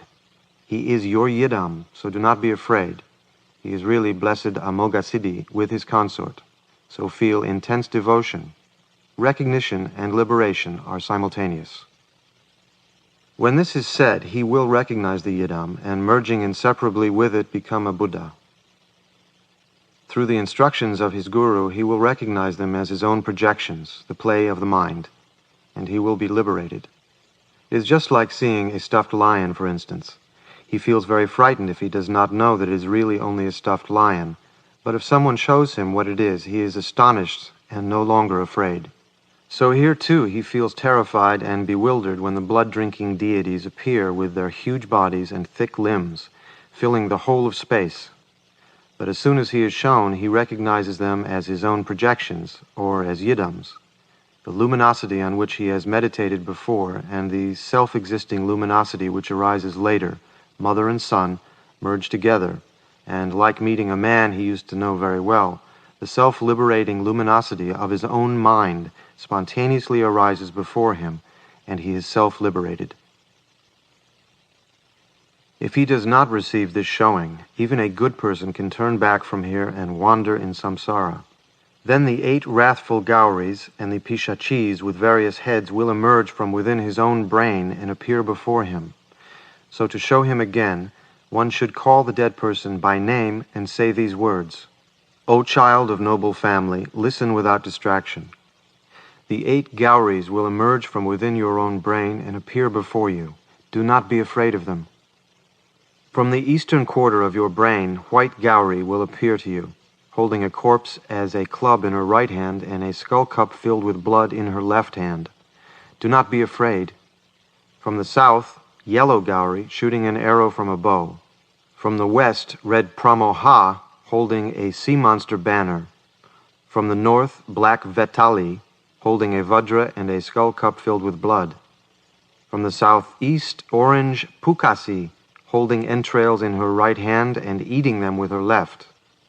From the southwest, dark green Gasmari, drinking from a skull cup filled with blood, which she holds in her left hand and stirs with a vajra in her right hand. From the northwest, pale yellow Chandali, tearing a head and body apart, holding the heart in her right hand and eating the body with her left. From the northeast, dark blue Shmashani, tearing a head and body apart and eating. These 8 Gauris of the directions, surrounding the 5 blood-drinking Herukas, will emerge from within your own brain and appear before you. Do not be afraid of them. O child of noble family, listen without distraction. After them in turn, the 8 Pishachis of the holy places will emerge and appear before you. From the east, Singamukha, wine-colored, lion-headed, with her 2 hands crossed on her breast, holding a corpse in her mouth and tossing her mane. From the south, Vyagrimukha, red, tiger-headed, with her 2 arms crossed pointing downwards, her eyes staring and her teeth snarling. From the west, Shurgalamukha, black, fox-headed, holding a razor in her right hand and entrails in her left, eating them and licking the blood. From the north, Shvanamukha, dark blue, wolf-headed, carrying a corpse to her mouth with both hands, her eyes staring. From the southeast, Grudramukha, pale yellow, vulture-headed, carrying a large human corpse over her shoulder and holding a skeleton in her hand.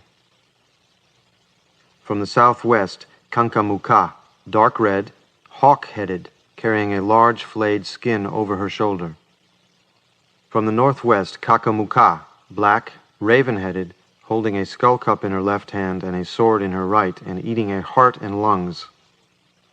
From the northeast, Ulumukha, dark blue, owl-headed, holding a vajra in her right hand and a sword in her left, and eating. These 8 Pishachis of the holy places, surrounding the 5 blood-drinking Herukas, will emerge from within your own brain and appear before you. Do not be afraid of them. Recognize whatever appears as the play of the mind, your own projections. O child of noble family, the 4 goddesses of the gates will also emerge from within your brain and appear before you, so recognize them. From the eastern quarter of your brain, Ankusha, white, tiger-headed, holding a goad and a skull cup filled with blood, will emerge and appear before you. From the south, Pasha, yellow, sow-headed, holding a noose. From the west, Shunkala, red, lion-headed, holding an iron chain. And from the north, Ganta, green, serpent-headed, holding a bell. These 4 goddesses of the gates will emerge from within your own brain and appear before you. Recognize them as Yidams. O child of noble family, after the 30 wrathful Herukas, the 28 yogins will emerge in turn from within your brain and appear before you, with various heads and bearing various symbols. Do not be afraid of them, but recognize whatever appears as the play of your mind, your own projections. At this moment of reaching the crucial point, remember the instructions of your guru. O child of noble family, from the east, the 6 yoginis of the east will emerge from within your brain and appear before you. Rakshasi, demoness, wine-colored, with the head of a yak, holding a vajra in her hand. Brahmi, orange, serpent-headed, holding a lotus in her hand. Mahadevi, great goddess, dark green, leopard-headed, holding a trident in her hand. Lobha, greedy, blue, mongoose-headed, holding a wheel in her right hand. Kumari, virgin, red, with the head of a yellow bear, holding a short spear in her hand. And Indrani, white, with the head of a brown bear, holding a noose of entrails in her hand. Do not be afraid of them. O child of noble family, from the south, the 6 yoginis of the south will emerge from within your brain and appear before you. Vajra, yellow, with the head of a pig, holding a razor in her hand. Shanti, peace, red, with the head of a sea monster, holding a vase in her hand. Amrita, nectar of immortality, red, scorpion-headed, holding a lotus in her hand. Chandra, moon, white, hawk-headed, holding a vajra in her hand. Danda, club, dark green, fox-headed, holding a club in her hand. And Rakshasi, demoness, dark yellow, tiger-headed, holding a skull full of blood in her hand. Do not be afraid of them. O child of noble family, from the west, the 6 yoginis of the west will emerge from within your brain and appear before you. Pakshini, eater, dark green, vulture-headed, holding a club in her hand. Rati, pleasure, red, horse-headed, holding a large corpse's trunk in her hand. Mahabala, great strength, white, Garuda-headed, holding a club in her hand. Rakshasi, demoness, red, dog-headed, cutting with a vajra razor in her hand. Kama, desire, red, with the head of a hoopoe, shooting an arrow from a bow in her hand. And Vasaraksha, protectress of wealth, dark green, with the head of a deer, holding a vase in her hand. Do not be afraid of them. O child of noble family, from the north the 6 yoginis of the north will emerge from within your own brain and appear before you. Vayudevi, wind goddess, blue, wolf-headed, waving a flag in her hand. Nari, woman, red, buffalo-headed, holding a stake in her hand. Varahi, sow, black, with the head of a sow, holding a noose of teeth in her hand. Vajra, red, with the head of a crow, holding a child's skin in her hand. Mahahastini, elephant, dark green, elephant-headed, holding a large corpse in her hand and drinking its blood. And Varuna Devi, water goddess, blue, serpent-headed, holding a noose of snakes in her hand. Do not be afraid of them. O child of noble family, the 4 yoginis of the gates will emerge from within your brain and appear before you. From the east, white Vajra, cuckoo-headed, holding an iron hook in her hand, and from the south, yellow Vajra, goat-headed, holding a noose in her hand. From the west, red Vajra, lion-headed, holding an iron chain in her hand. And from the north, dark green Vajra, serpent-headed, holding a bell in her hand. These 4 yoginis of the gates will emerge from within your brain and appear before you. These 28 yoginis arise spontaneously from the play of the self-existing form of the wrathful Herukas, so recognize them. O child of noble family, the Dharmakaya appears as the peaceful deities out of part of the emptiness. Recognize it. The Sambhogakaya appears as the wrathful deities out of part of the luminosity, so recognize it. If at this time, when the 58 blood-drinking deities emerge from within your own brain and appear before you, you know that whatever appears has arisen out of your own radiant insight, you will immediately become a Buddha inseparable from the blood-drinking deities. O child of noble family, If you do not recognize in this way, you will be afraid of them and escape, and so go on to more suffering. If you do not recognize in this way, you will see all the blood-drinking deities as lords of death, and you will fear them. You will feel terrified and bewildered and faint. Your own projections will turn into demons, and you will wander in samsara. But if you are neither attracted nor afraid, you will not wander in samsara. O child of noble family, the largest body of these peaceful and wrathful deities are like the whole sky. The medium ones are like Mount Meru, and the smallest ones are like 18 of our bodies, one on top of the other. So do not be afraid of them. All phenomena appear as lights and images. By recognizing all these appearances as the natural radiance of your own mind, your own radiance will merge inseparably with the lights and images, and you will become a Buddha. O child, whatever you see, however terrifying it is, recognize it as your own projection. Recognize it as the luminosity, the natural radiance of your own mind. If you recognize in this way, you will become a Buddha at that very moment. There is no doubt. What is called perfect instantaneous enlightenment will arise on the spot. Remember, O child of noble family, if you do not recognize now and are still afraid, all the peaceful deities will appear in the form of Mahakala, and all the wrathful deities will appear in the form of the Dharma King, the Lord of Death, and you will wander in samsara with all your projections turned into demons. O child of noble family, if you do not recognize your own projections, even though you have practiced Dharma for an eon and are learned in all the sutras and tantras, you will not become a Buddha.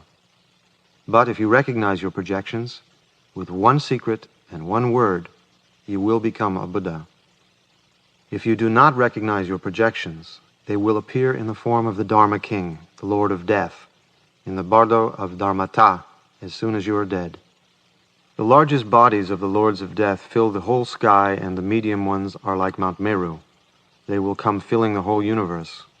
With teeth biting the lower lip, glassy-eyed, their hair tied on top of their heads, with huge bellies and thin necks, holding the records of karma in their hands, shouting, "Strike and kill!"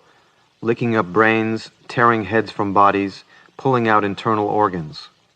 In this way they will come, filling the whole universe. O child of noble family, when projections appear like this, do not be afraid.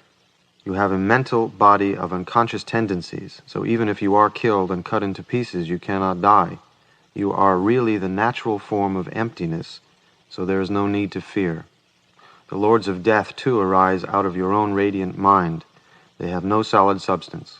Emptiness cannot be harmed by emptiness. Be certain that the external peaceful and wrathful deities, the blood-drinking Harukas, the animal-headed deities, the rainbow light, the terrifying forms of the Lords of Death, and so on, have no substantiality. They only arise out of the spontaneous play of your own mind. If you understand this, all fear is naturally liberated, and merging inseparably, you will become a Buddha. If you recognize in this way, they are your yidams. Think with intense longing, they have come to invite me in the dangerous pathway of the bardo. I take refuge in them. Remember the three jewels. Remember your own yidam. Call his name and supplicate him with these words. I am wandering in the bardo, so be my rescuer. Seize me with compassion, O precious yidam. Call your guru's name and supplicate him. I am wandering in the bardo, so be my rescuer. With your compassion, do not abandon me. Supplicate the blood-drinking deities with longing and say this inspiration prayer. When through strong unconscious tendencies I wander in samsara, in the luminosity of abandoning all fear, may the blessed ones, peaceful and wrathful, go before me. The wrathful goddesses, queens of space, behind me. Help me to cross the bardo's dangerous pathway and bring me to the perfect Buddha state. When parted from beloved friends, wandering along, my own projections' empty forms appear. May the Buddhas send out the power of their compassion so that the bardo's terrors do not come. When the 5 luminous lights of wisdom shine, fearlessly may I recognize myself. When the forms of the peaceful and wrathful ones appear, fearless and confident, may I recognize the bardo. When I suffer through the power of evil karma, may my yidam clear away all suffering. When the sound of dharmata roars like 1,000 thunders, may it all become the sound of the 6 syllables.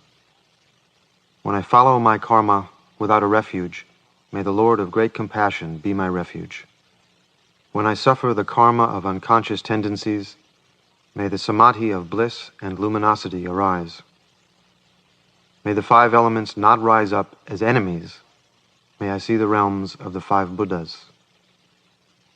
Say this inspiration prayer with deep devotion. All fears will disappear, and you will certainly become a Buddha in the Sambhogakaya, so it is very important. Do not be distracted.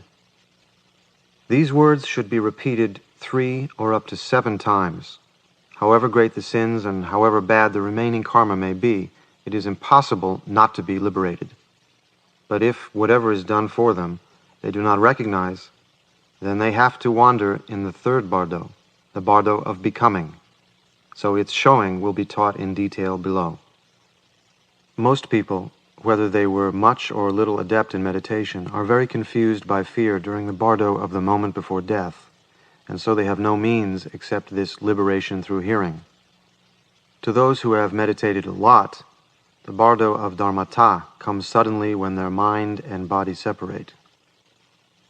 Those who have recognized their own mind and become experienced while they were alive are very strong when the luminosity appears during the bardo of the moment before death. Therefore, practice during life is most important, and those who, while they were alive, have meditated on the visualization and complete practices of the tantric deities are very strong when the peaceful and wrathful visions appear during the bardo of dharmata. Therefore, it is extremely important to train the mind thoroughly in this liberation through hearing in the bardo, especially during one's life. It should be grasped, it should be perfected, it should be read aloud, it should be memorized properly, it should be practiced 3 times a day without fail. The meaning of its words should be made completely clear in the mind. Its words and meaning should not be forgotten, even if 100 murderers were to appear and chase one. Since this is called the great liberation through hearing, even people who have committed the 5 deadly sins will certainly be liberated if they only hear it. Therefore, it should be read aloud among great crowds and spread afar. Even if it has been heard like this only once and the meaning not understood, in the bardo state the mind becomes 9 times more clear, so then it will be remembered with not even a single word forgotten. Therefore, it should be told to all during their life. It should be read at the bedside of the sick. It should be read beside the bodies of all the dead. It should be spread far and wide. To meet with it is great good fortune. It is hard to meet with except for those who have cleared away their darkness and gathered merit. If one hears it, one is liberated simply by not disbelieving. Therefore, it should be greatly cherished. It draws out the essence of all Dharma. The end of the showing of the bardo of dharmata, called the Great Liberation Through Hearing, the bardo teaching which liberates just by being heard and seen. Sarva Mangalam.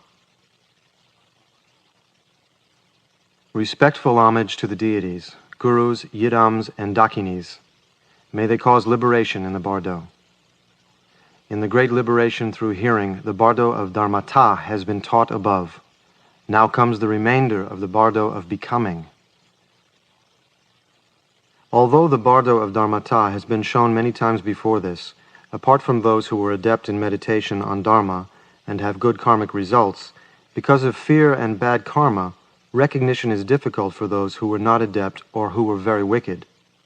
So from about the 10th day onwards, they should be reminded again in these words. O child of noble family, listen well and understand. Hell beings, gods, and the bardo body are born spontaneously. When the peaceful and wrathful deities appeared in the bardo of dharmata, you did not recognize them, so you fainted with fear after 5.5 days. But when you recovered, your consciousness grew clear, and a body like your former one rose up. It is said in the Tantra, With the former and future material body of the bardo of becoming, complete with all the senses, wandering without obstruction, possessing the power of miracles resulting from karma, seen by the pure eyes of gods with the same nature. Here, former means that you have a body like your former one of flesh and blood because of your memories of it, but it is also radiant and has some marks like a body of the Golden Age. This is the experience of a mental body, so it is called the mental body of the bardo experience. At this time, if you are going to be born as a god, you will experience the realm of the gods, and whatever you are going to be born as, jealous god, human, animal, hungry ghost, or hell being, you will have that experience. Therefore, former means thinking, for up to 4.5 days, that you have a material body of memories of your former one. And future means that after that you will have experiences of wherever you are going to be born later. So they say former and future. Whatever projections arise at this time, do not follow them or be attracted to them or yearn for them. If you are attracted to them or yearn for them, you will wander in the 6 realms and suffer misery. Although the projections of the bardo of Dharmata appeared until yesterday, you did not recognize them, so you had to wander here. Now, if you are able to, meditate undistractedly. Rest in the pure, naked mind, luminosity, emptiness, which your Guru has shown you, relaxed in a state of non-grasping and non-action. You will attain liberation and not enter a womb. If you cannot recognize, visualize your yidam or your Guru above your head and feel intense devotion very strongly. This is very important. Again and again, do not be distracted. So one should say. If he recognizes this, he will be liberated and not wander in the 6 realms. But under the influence of bad karma, it is difficult to recognize, so one should say these words. O child of noble family, listen with undistracted mind. Complete with all the senses means that even if you were blind, deaf, lame, and so on when you were alive, now in the bardo state your eyes see forms, your ears hear sounds, and all your senses are clear and faultless.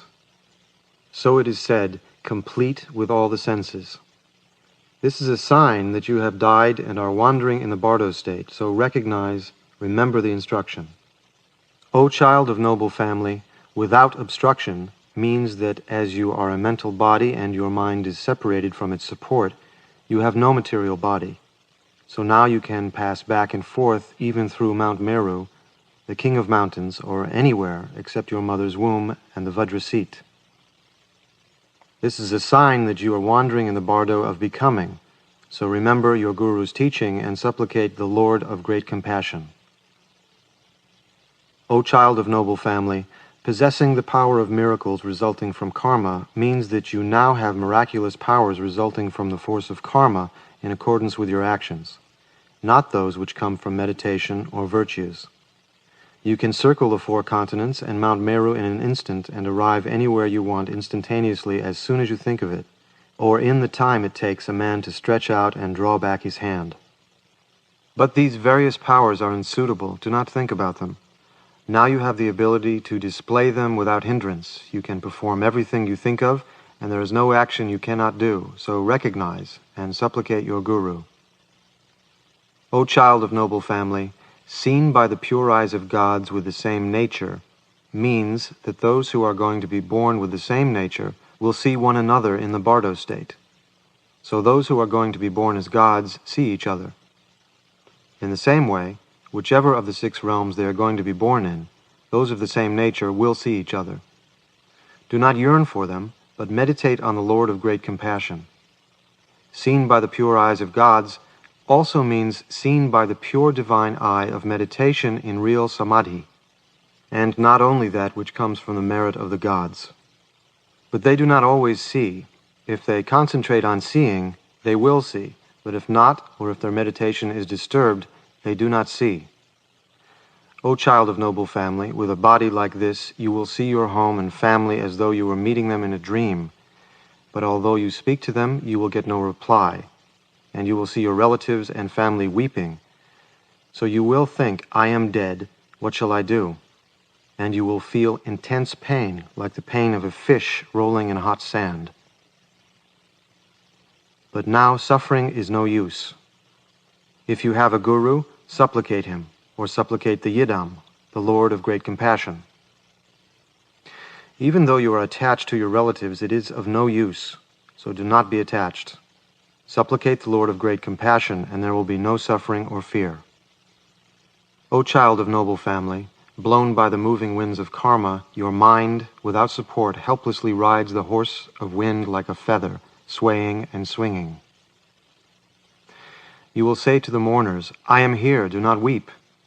But they will not perceive you, so you will think, I have died. And now you will feel great pain. Do not suffer like that.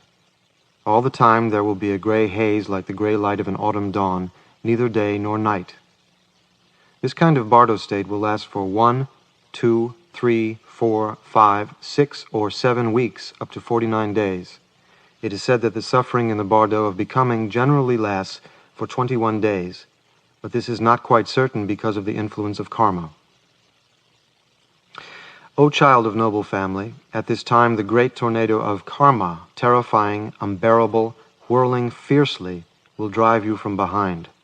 Do not be afraid of it. It is your own confused projection.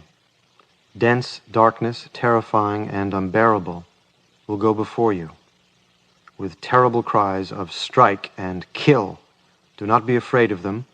In the case of others who have done great evil, many flesh-eating demons will appear as a result of their karma, bearing various weapons, yelling war cries, shouting kill, strike, and so on. You will feel that you are being chased by various terrifying wild animals and pursued by a great army in snow, rain, storms, and darkness. There will be sounds of mountains crumbling, of lakes flooding, of fire spreading, and of fierce winds springing up. In fear you will escape wherever you can, but you will be cut off by 3 precipices in front of you, white, red, and black, deep and dreadful, and you will be on the point of falling down them. O child of noble family, they are not really precipices, they are aggression, passion, and ignorance. Recognize this now to be the bardo of becoming, and call the name of the Lord of Great Compassion. O Lord of Great Compassion, my Guru, the 3 jewels, do not let me fall into hell. Supplicate fervently like this, do not forget. In the case of others who have gathered merit and were virtuous and practiced Dharma sincerely, all kinds of perfect enjoyment will invite them, and they will experience all kinds of perfect bliss and happiness. In the case of those who are indifferent and ignorant, who did neither good nor evil, they will not experience pleasure or pain, but only ignorance and indifference will appear. Whatever arises like this, O child of noble family, whatever pleasures and objects of desire, do not be attracted to them or yearn for them. Offer them to the Guru and the 3 jewels. Give up attachment and longing in your heart, and if the experience of indifference arises without either pleasure or pain, rest your mind in the great symbol state of undistracted non-meditation. This is very important. O child of noble family, at this time bridges, shrines, and monasteries, huts, stupas, and so on will shelter you for a moment, but you will not stay there for long.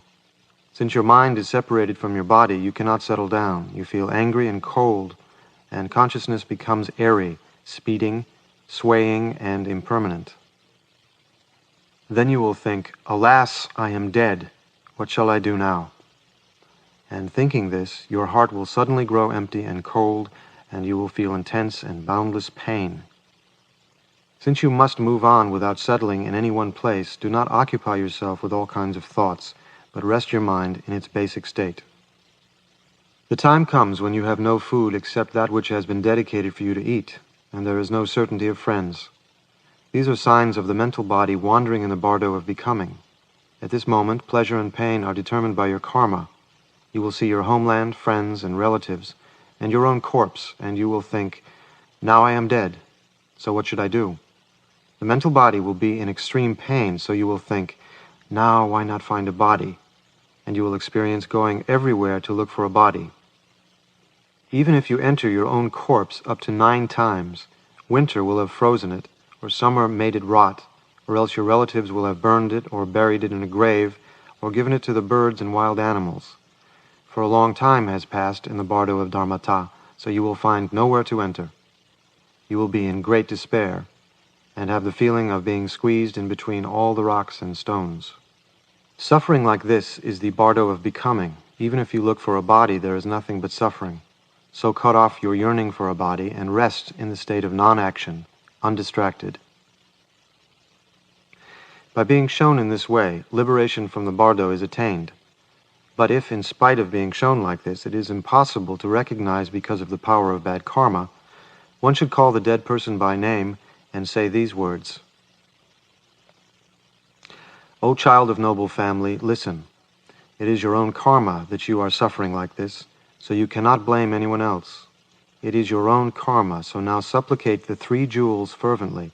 They will protect you. If you do not supplicate like this, and do not know the great symbol meditation, and you do not meditate on your yidam, then the good conscience within you will collect all your good actions and count out white pebbles, and the bad conscience within you will collect all your evil actions and count out black pebbles.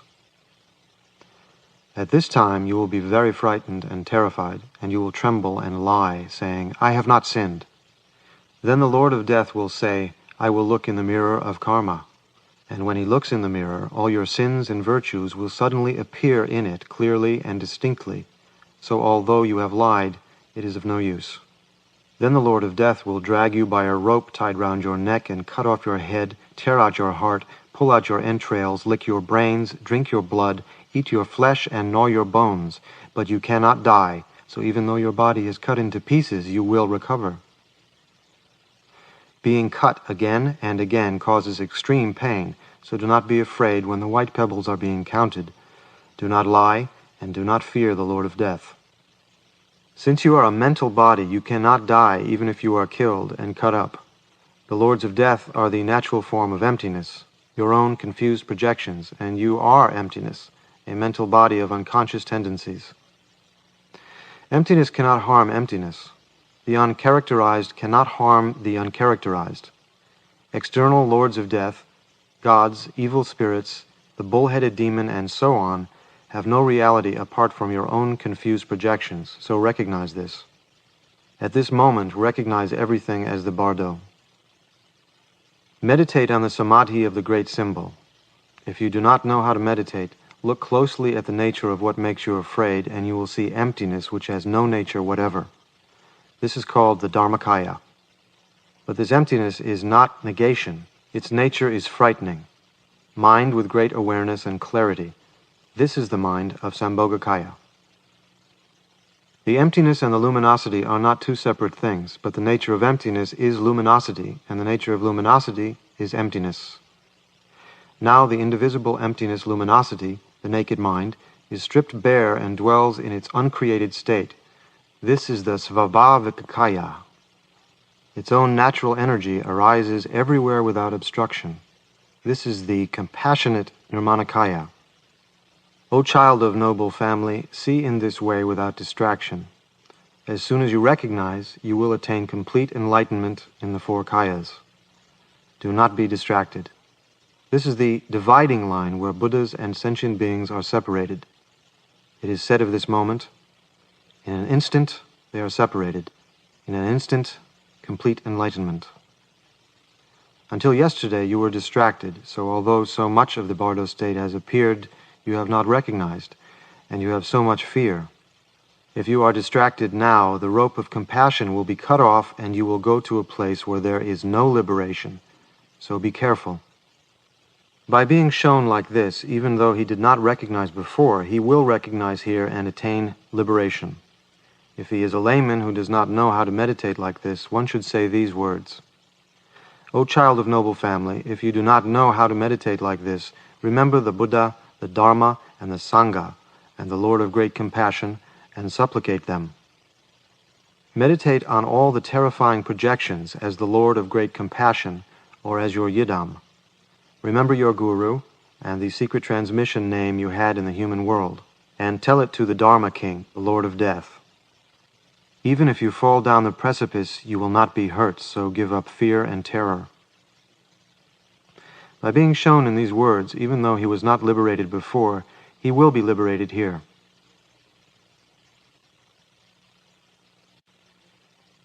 But because of the possibility that he may not recognize and so not be liberated, it is very important to make another effort. So one should call the dead person by name again and say these words. These present experiences will throw you into states of joy and sadness alternately at each moment, like a catapult. So now do not create any feeling of passion and aggression. If you are going to be born in a higher realm, at the time when experiences of the higher realms occur, your relatives in the place you have left are sacrificing many animals dedicated for the sake of the dead, so impure thoughts will arise in you, and you will feel violent anger, which will cause you to be born as a hell being. So whatever is done in the place you have left, do not get angry, but meditate on kindness. If you are attached to the possessions you have left behind, or if you feel attached to them through knowing that someone else is owning and enjoying your things, you will get angry with the people you have left behind, and that will certainly cause you to be born as a hell being or a hungry ghost, even if you are going to reach a higher state. In any case, even if you are attached to the things you have left behind, you cannot get them. It is no use to you. So give up attachment and yearning for your possessions. Abandon them. Make a firm decision. Whoever is enjoying your things, do not be possessive, but let them go. With one-pointed concentration, think that you are offering them to your guru and the three jewels, and remain in a state of desirelessness.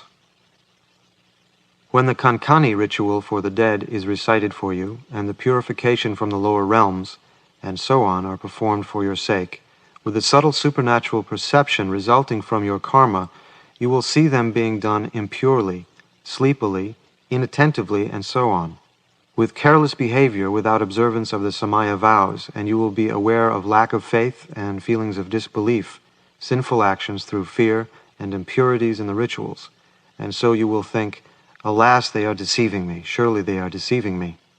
Thinking this, you will have great sorrow and despair, and on top of not feeling pure devotion, you will disbelieve and lose faith, and that will certainly cause you to go to the lower realms. It is no use but very harmful. So however impurely the rituals are performed by the spiritual friends you have left behind, think with pure faith and devotion, well, my projections must be impure. How can there be impurity in Buddha's words? These are caused by my own impure projections, like seeing the faults of my own face reflected in a mirror. As for these people, their body is the Sangha, their speech is the holy Dharma, and their mind is the nature of the Buddha. Therefore I take refuge in them. Then whatever is done in the place you have left will help you, so it is very important to have pure thoughts in this way. Do not forget. If you are going to be born in one of the three lower realms, at the time when experiences of them occur, your relatives in the place you have left are performing virtuous rituals free from sin, and gurus and teachers are practicing holy Dharma with absolute purity of body, speech, and mind. So you will feel great joy on seeing them, and that will immediately cause you to be born in a higher realm, even if you are going to fall down into the three lower realms. So it is very helpful. Therefore it is very important not to have impure thoughts, but to feel pure devotion without prejudice. So be careful. O child of noble family, to sum up, now your mind in the Bardo state has no support, so it is light and mobile. And whatever thought arises in it, good or bad, it is very powerful. So do not think of any evil actions, but remember the practice of virtue. If you have no practice, feel devotion and pure thoughts. Supplicate your Yidam and the Lord of Great Compassion, and say this inspiration prayer with intense concentration. When parted from beloved friends, wandering alone, my own projections' empty forms appear. May the Buddhas send out the power of their compassion, so that the Bardo's terrors do not come. When I suffer through the power of evil karma, may my Yidam clear away all suffering. When the sound of the Dharmata roars like 1,000 thunders, may it all become the sound of the 6 syllables. When I follow my karma without a refuge, may the Lord of Great Compassion be my refuge. When I suffer the karma of unconscious tendencies, may the samadhi of bliss and luminosity arise. Say this prayer fervently. It will certainly lead you on the path. Be absolutely convinced that this is not false. This is very important. When this is said, he will remember and recognize and so attain liberation. But even though one does this many times, recognition is difficult because of the influence of much evil karma, so it is very helpful to repeat it again many times. Calling the dead person again by name, one should say these words: O child of noble family, if you have not understood what has gone before, from now on the body you had in your past life will grow fainter, and your future body will become clearer. So you will feel sad and think, I am suffering like this, so now I shall look for whatever kind of body appears. And you will move about, backwards and forwards, towards anything that appears. The 6 lights of the 6 realms of existence will shine, and the one in which you are going to be born because of your karma will shine most brightly. O child of noble family, listen. If you ask what the 6 lights are, the soft white light of the gods will shine. And similarly, the red light of the jealous gods, the blue light of human beings, the green light of the animals, the yellow light of the hungry ghosts, and the smoke-colored light of the hell beings. These are the 6 lights. At that moment, your body will also take on the color of the place where you're going to be born. O child of noble family, at this time the essential point of the instruction is very important. Whatever light shines, meditate on that as the Lord of great compassion. Meditate on the thought that when the light appears, it is the Lord of great compassion. This is the most profound essential point. It is extremely important and prevents birth. Meditate for a long time on whichever deity is your yidam, as a vision without any real nature of its own, like an illusion. This is called the pure illusory body. Then let the yidam disappear from the edges inwards and rest for a while in the inconceivable state of emptiness luminosity, which consists in nothing whatever. Meditate again on the yidam, then again on the luminosity. Meditate like this alternately, and after that let your mind too disappear from the edges inwards. Wherever there is space, there is mind, and wherever there is mind, there is the Dharmakaya. Rest in the state of simplicity and selflessness of the Dharmakaya. In this state, birth is prevented, and he will become a Buddha.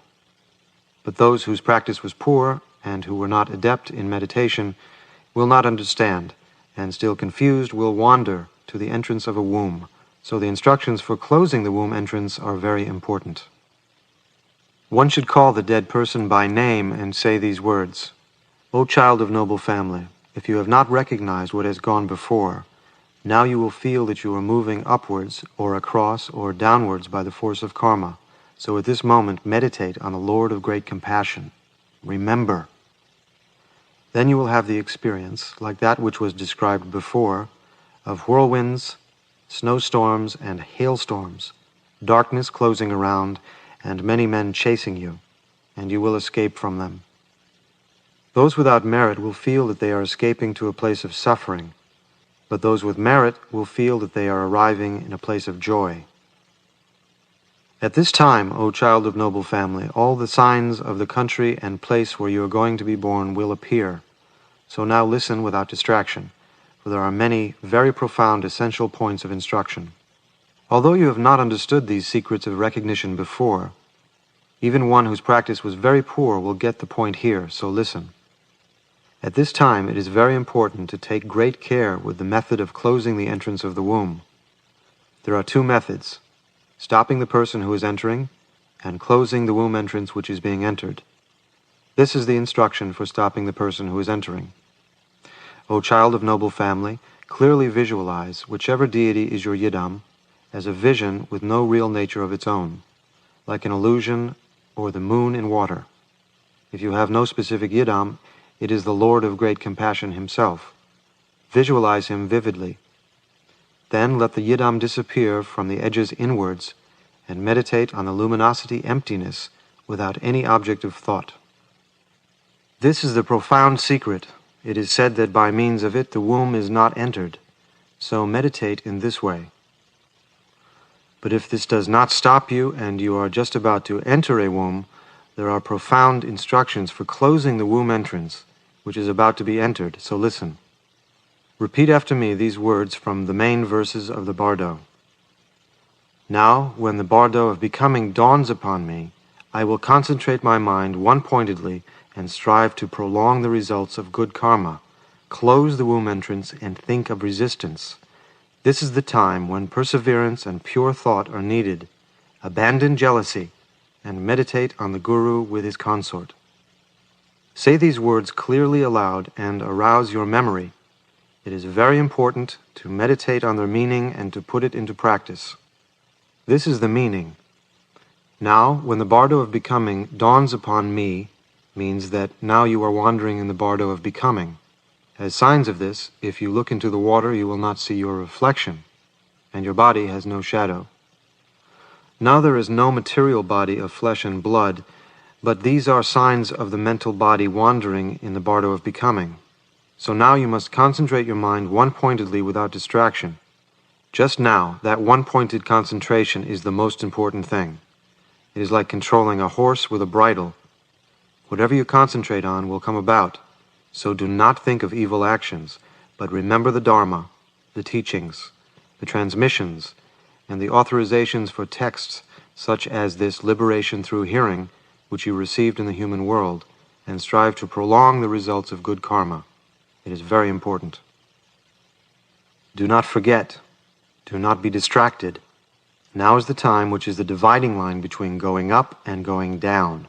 Now is the time when by slipping into laziness, even for a moment, you will suffer forever. Now is the time when by concentrating one-pointedly, you will be happy forever. Concentrate your mind one-pointedly.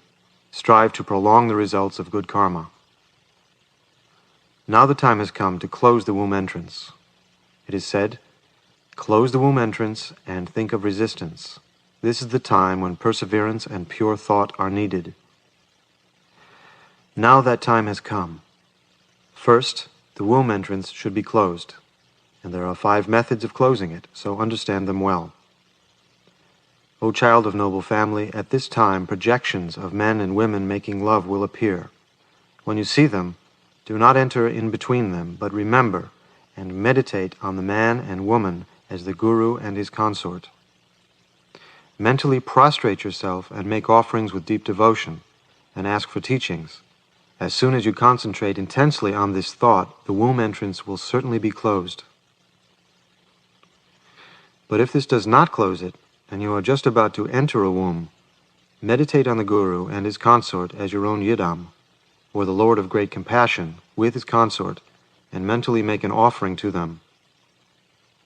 With intense devotion, ask them to bestow spiritual attainments. This will close the womb entrance. But if this does not close it, and you are just about to enter a womb, here is the 3rd instruction on turning away passion and aggression. There are 4 kinds of birth: birth from an egg, birth from a womb, spontaneous birth, and birth from moisture. Of these, birth from an egg and birth from a womb are similar. As above, there will be projections of males and females in sexual union. And if you enter a womb at this moment through the power of passion and aggression, you will be born as a horse, bird, dog, human being, and so on, whatever it may be. If you are going to be born as a male, you will experience yourself as male, and feel violent aggression towards the father, and jealousy and desire for the mother.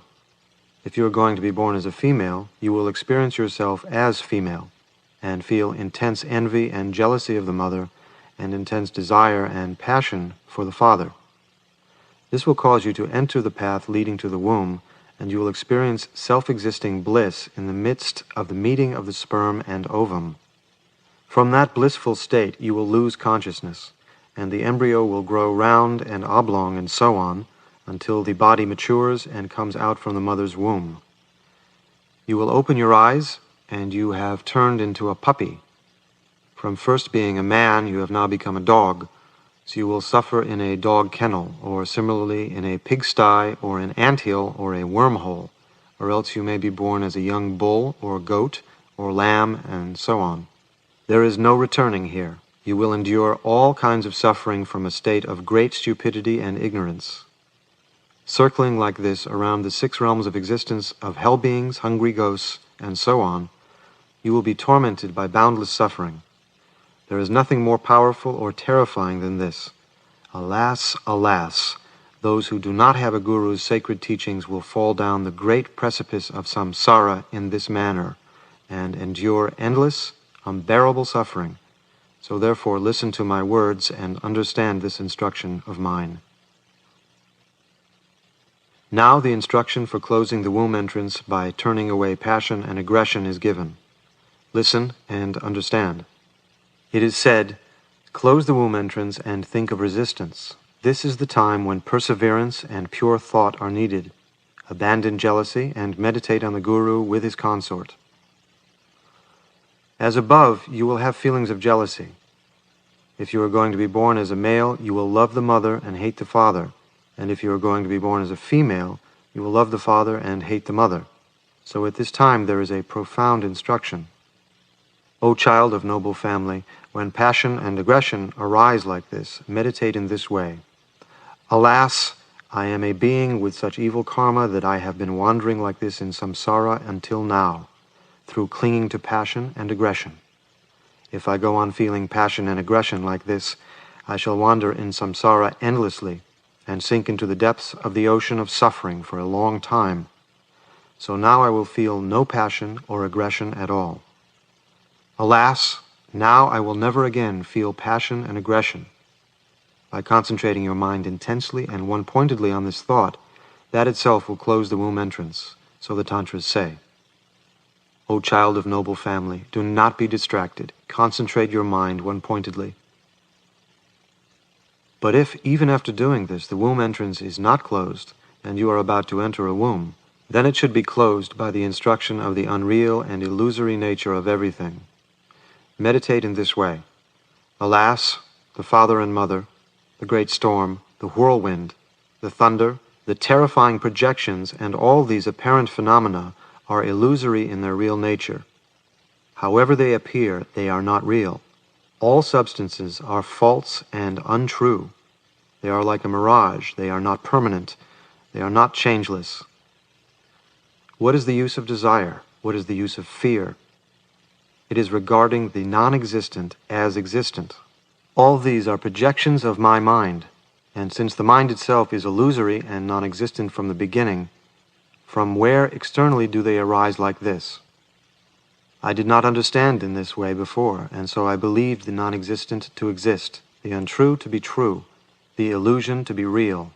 Therefore I have wandered in samsara for so long. And if I do not realize that they are illusions, I shall still wander in samsara for a long time and certainly fall into the muddy swamp of suffering. Now they are all like dreams, like illusions, like echoes, like cities of the Gandharvas, like mirages, like images, like optical illusions, like the moon in water. They are not real, even for a moment. Certainly they are not true, but false. By concentrating one-pointedly on this conviction, belief in their reality is destroyed, and when one is inwardly convinced in such a way, belief in a self is counteracted. If you understand unreality like this from the bottom of your heart, the womb entrance will certainly be closed. But if, even after doing this, the belief in reality is not destroyed, and the womb entrance is not closed, and you are about to enter a womb, there is a profound instruction. O child of noble family, if even after doing this the womb entrance is not closed, now it should be closed by the fifth method, meditation on the luminosity, which should be done in this way. All substances are my own mind, and this mind is emptiness, unarisen and unobstructed. Thinking this, keep your mind natural and undiluted, self-contained in its own nature like water poured into water, just as it is, loose, open, and relaxed. By letting it rest naturally and loosely, you can be sure that the womb entrance to all four kinds of birth will certainly be closed. Many true and profound instructions for closing the womb entrance have been given above. It is impossible for anyone of high, average, or low capacities, whichever he may be, not to be liberated by them. Why is this? Firstly, because consciousness in the Bardo state possesses supernatural perception of worldly things, so he can hear what I say. Secondly, even if he was deaf and blind, now he has all the senses complete, so he can hear what is said. Thirdly, being continually overcome by fear, he is thinking undistractedly what to do, so he listens to what I say. And fourthly, as the consciousness has no support, it comes directly to wherever the concentration is directed, so it is easy to guide. The mind is 9 times more clear, so even if he is stupid, by force of karma the mind becomes so clear at this time that it can meditate on whatever is taught. Essential points such as these are the reason.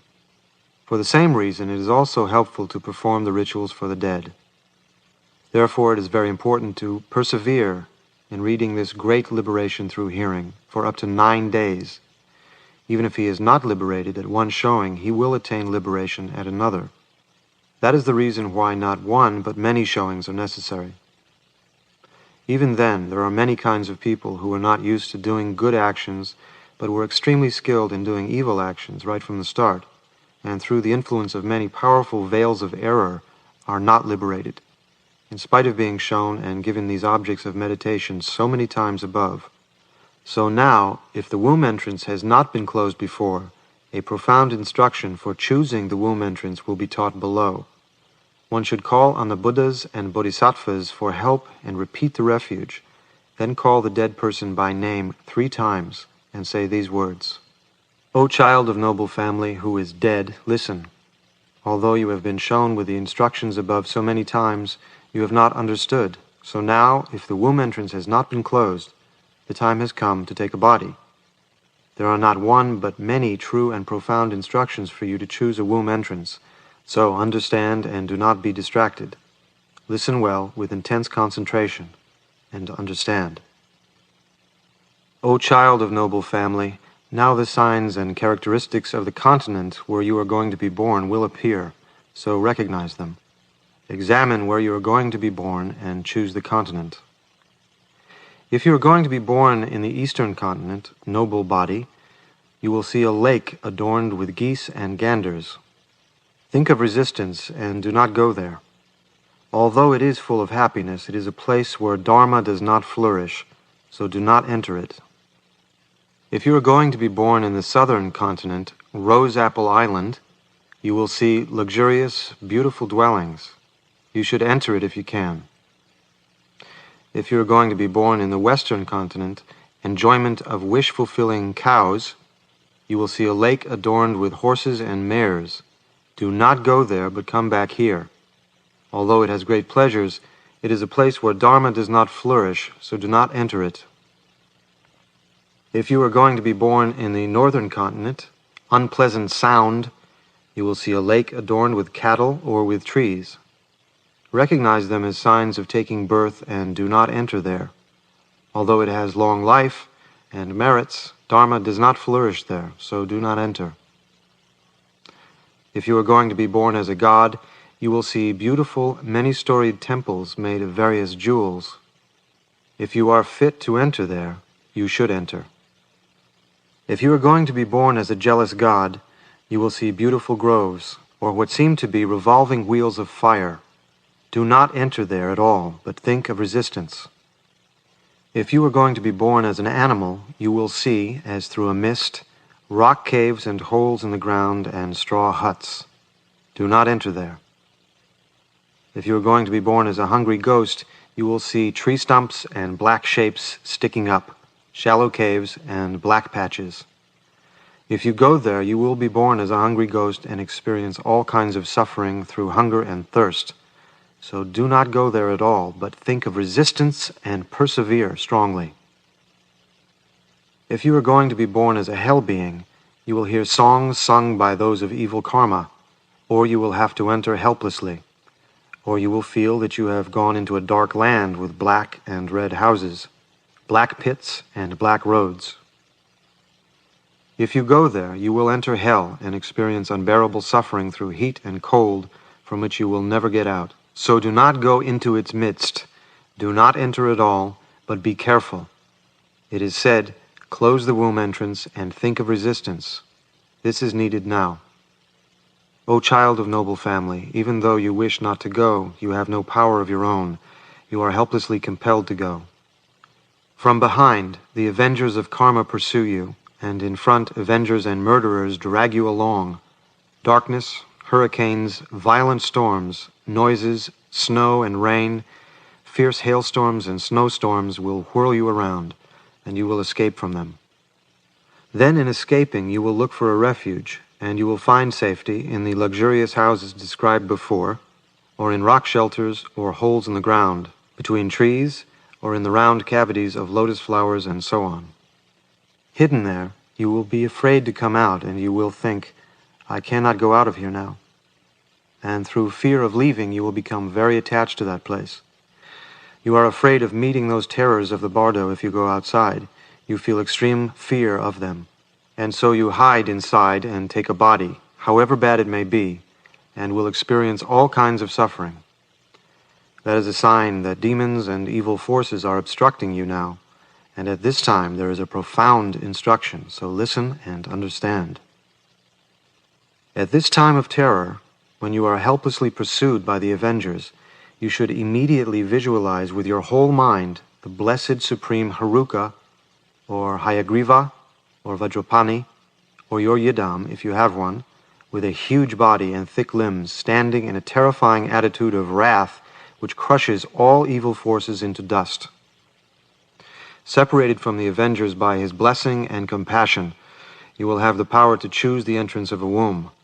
This is the true profound secret of the instruction, so understand it.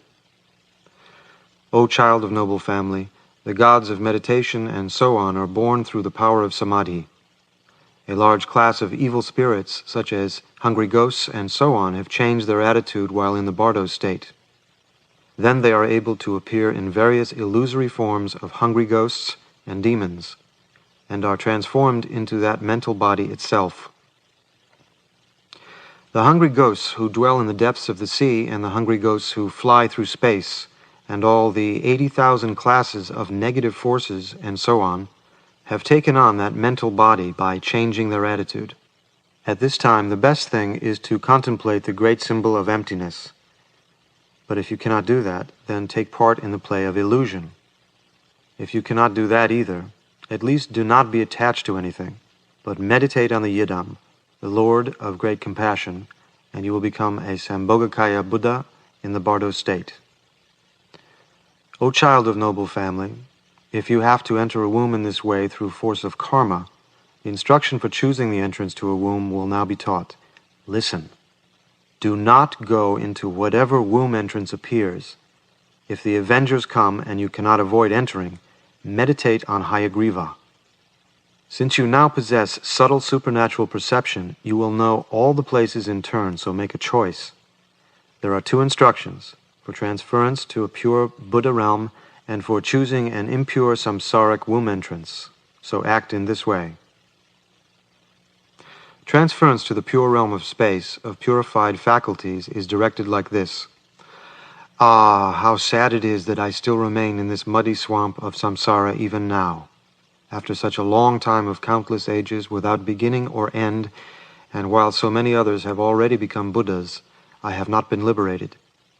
From this moment on, I feel sickened at this samsara. I dread it. I am worn out with it.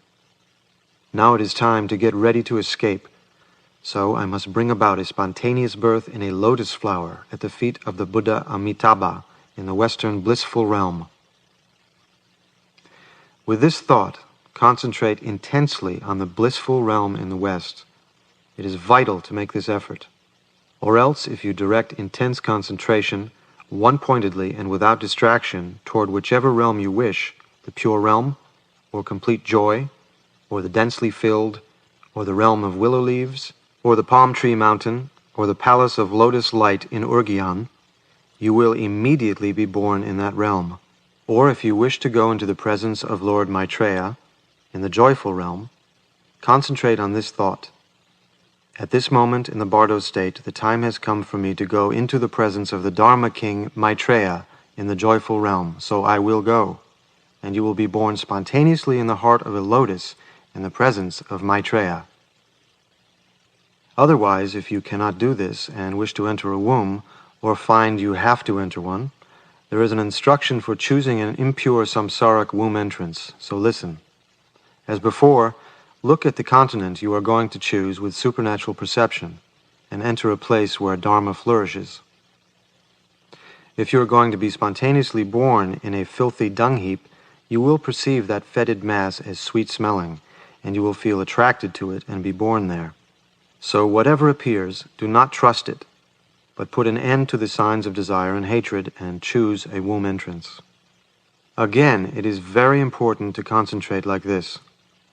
I will be born as a universal emperor for the good of all sentient beings, or as a brahmana, like a great sala tree, or as the son of a siddha, or in a family of a pure lineage of dharma, or in a family where the father and mother have faith, and taking a body with merits which can benefit all sentient beings, I will do good. Concentrating on this thought, the womb should be entered. At this time, you should bless the womb you are entering as a palace of the gods, and supplicate the Buddhas and Bodhisattvas of the 10 directions, and the Yidams, especially the Lord of Great Compassion, and enter the womb with the longing of a request for transmission. It is possible to make a mistake in choosing the entrance of a womb like this, by seeing a good womb entrance as bad or a bad one as good, under the influence of karma. So now again, the essential point of the instruction is very important. So do this. Even if a womb entrance appears good, do not trust it. And even if it appears bad, do not feel dislike for it. The true, profound, essential secret is to enter into the supreme state of equilibrium in which there is no good or bad, acceptance or rejection, passion or aggression. But, except for the few who are experienced in this, it is hard to get rid of the disease of bad unconscious tendencies.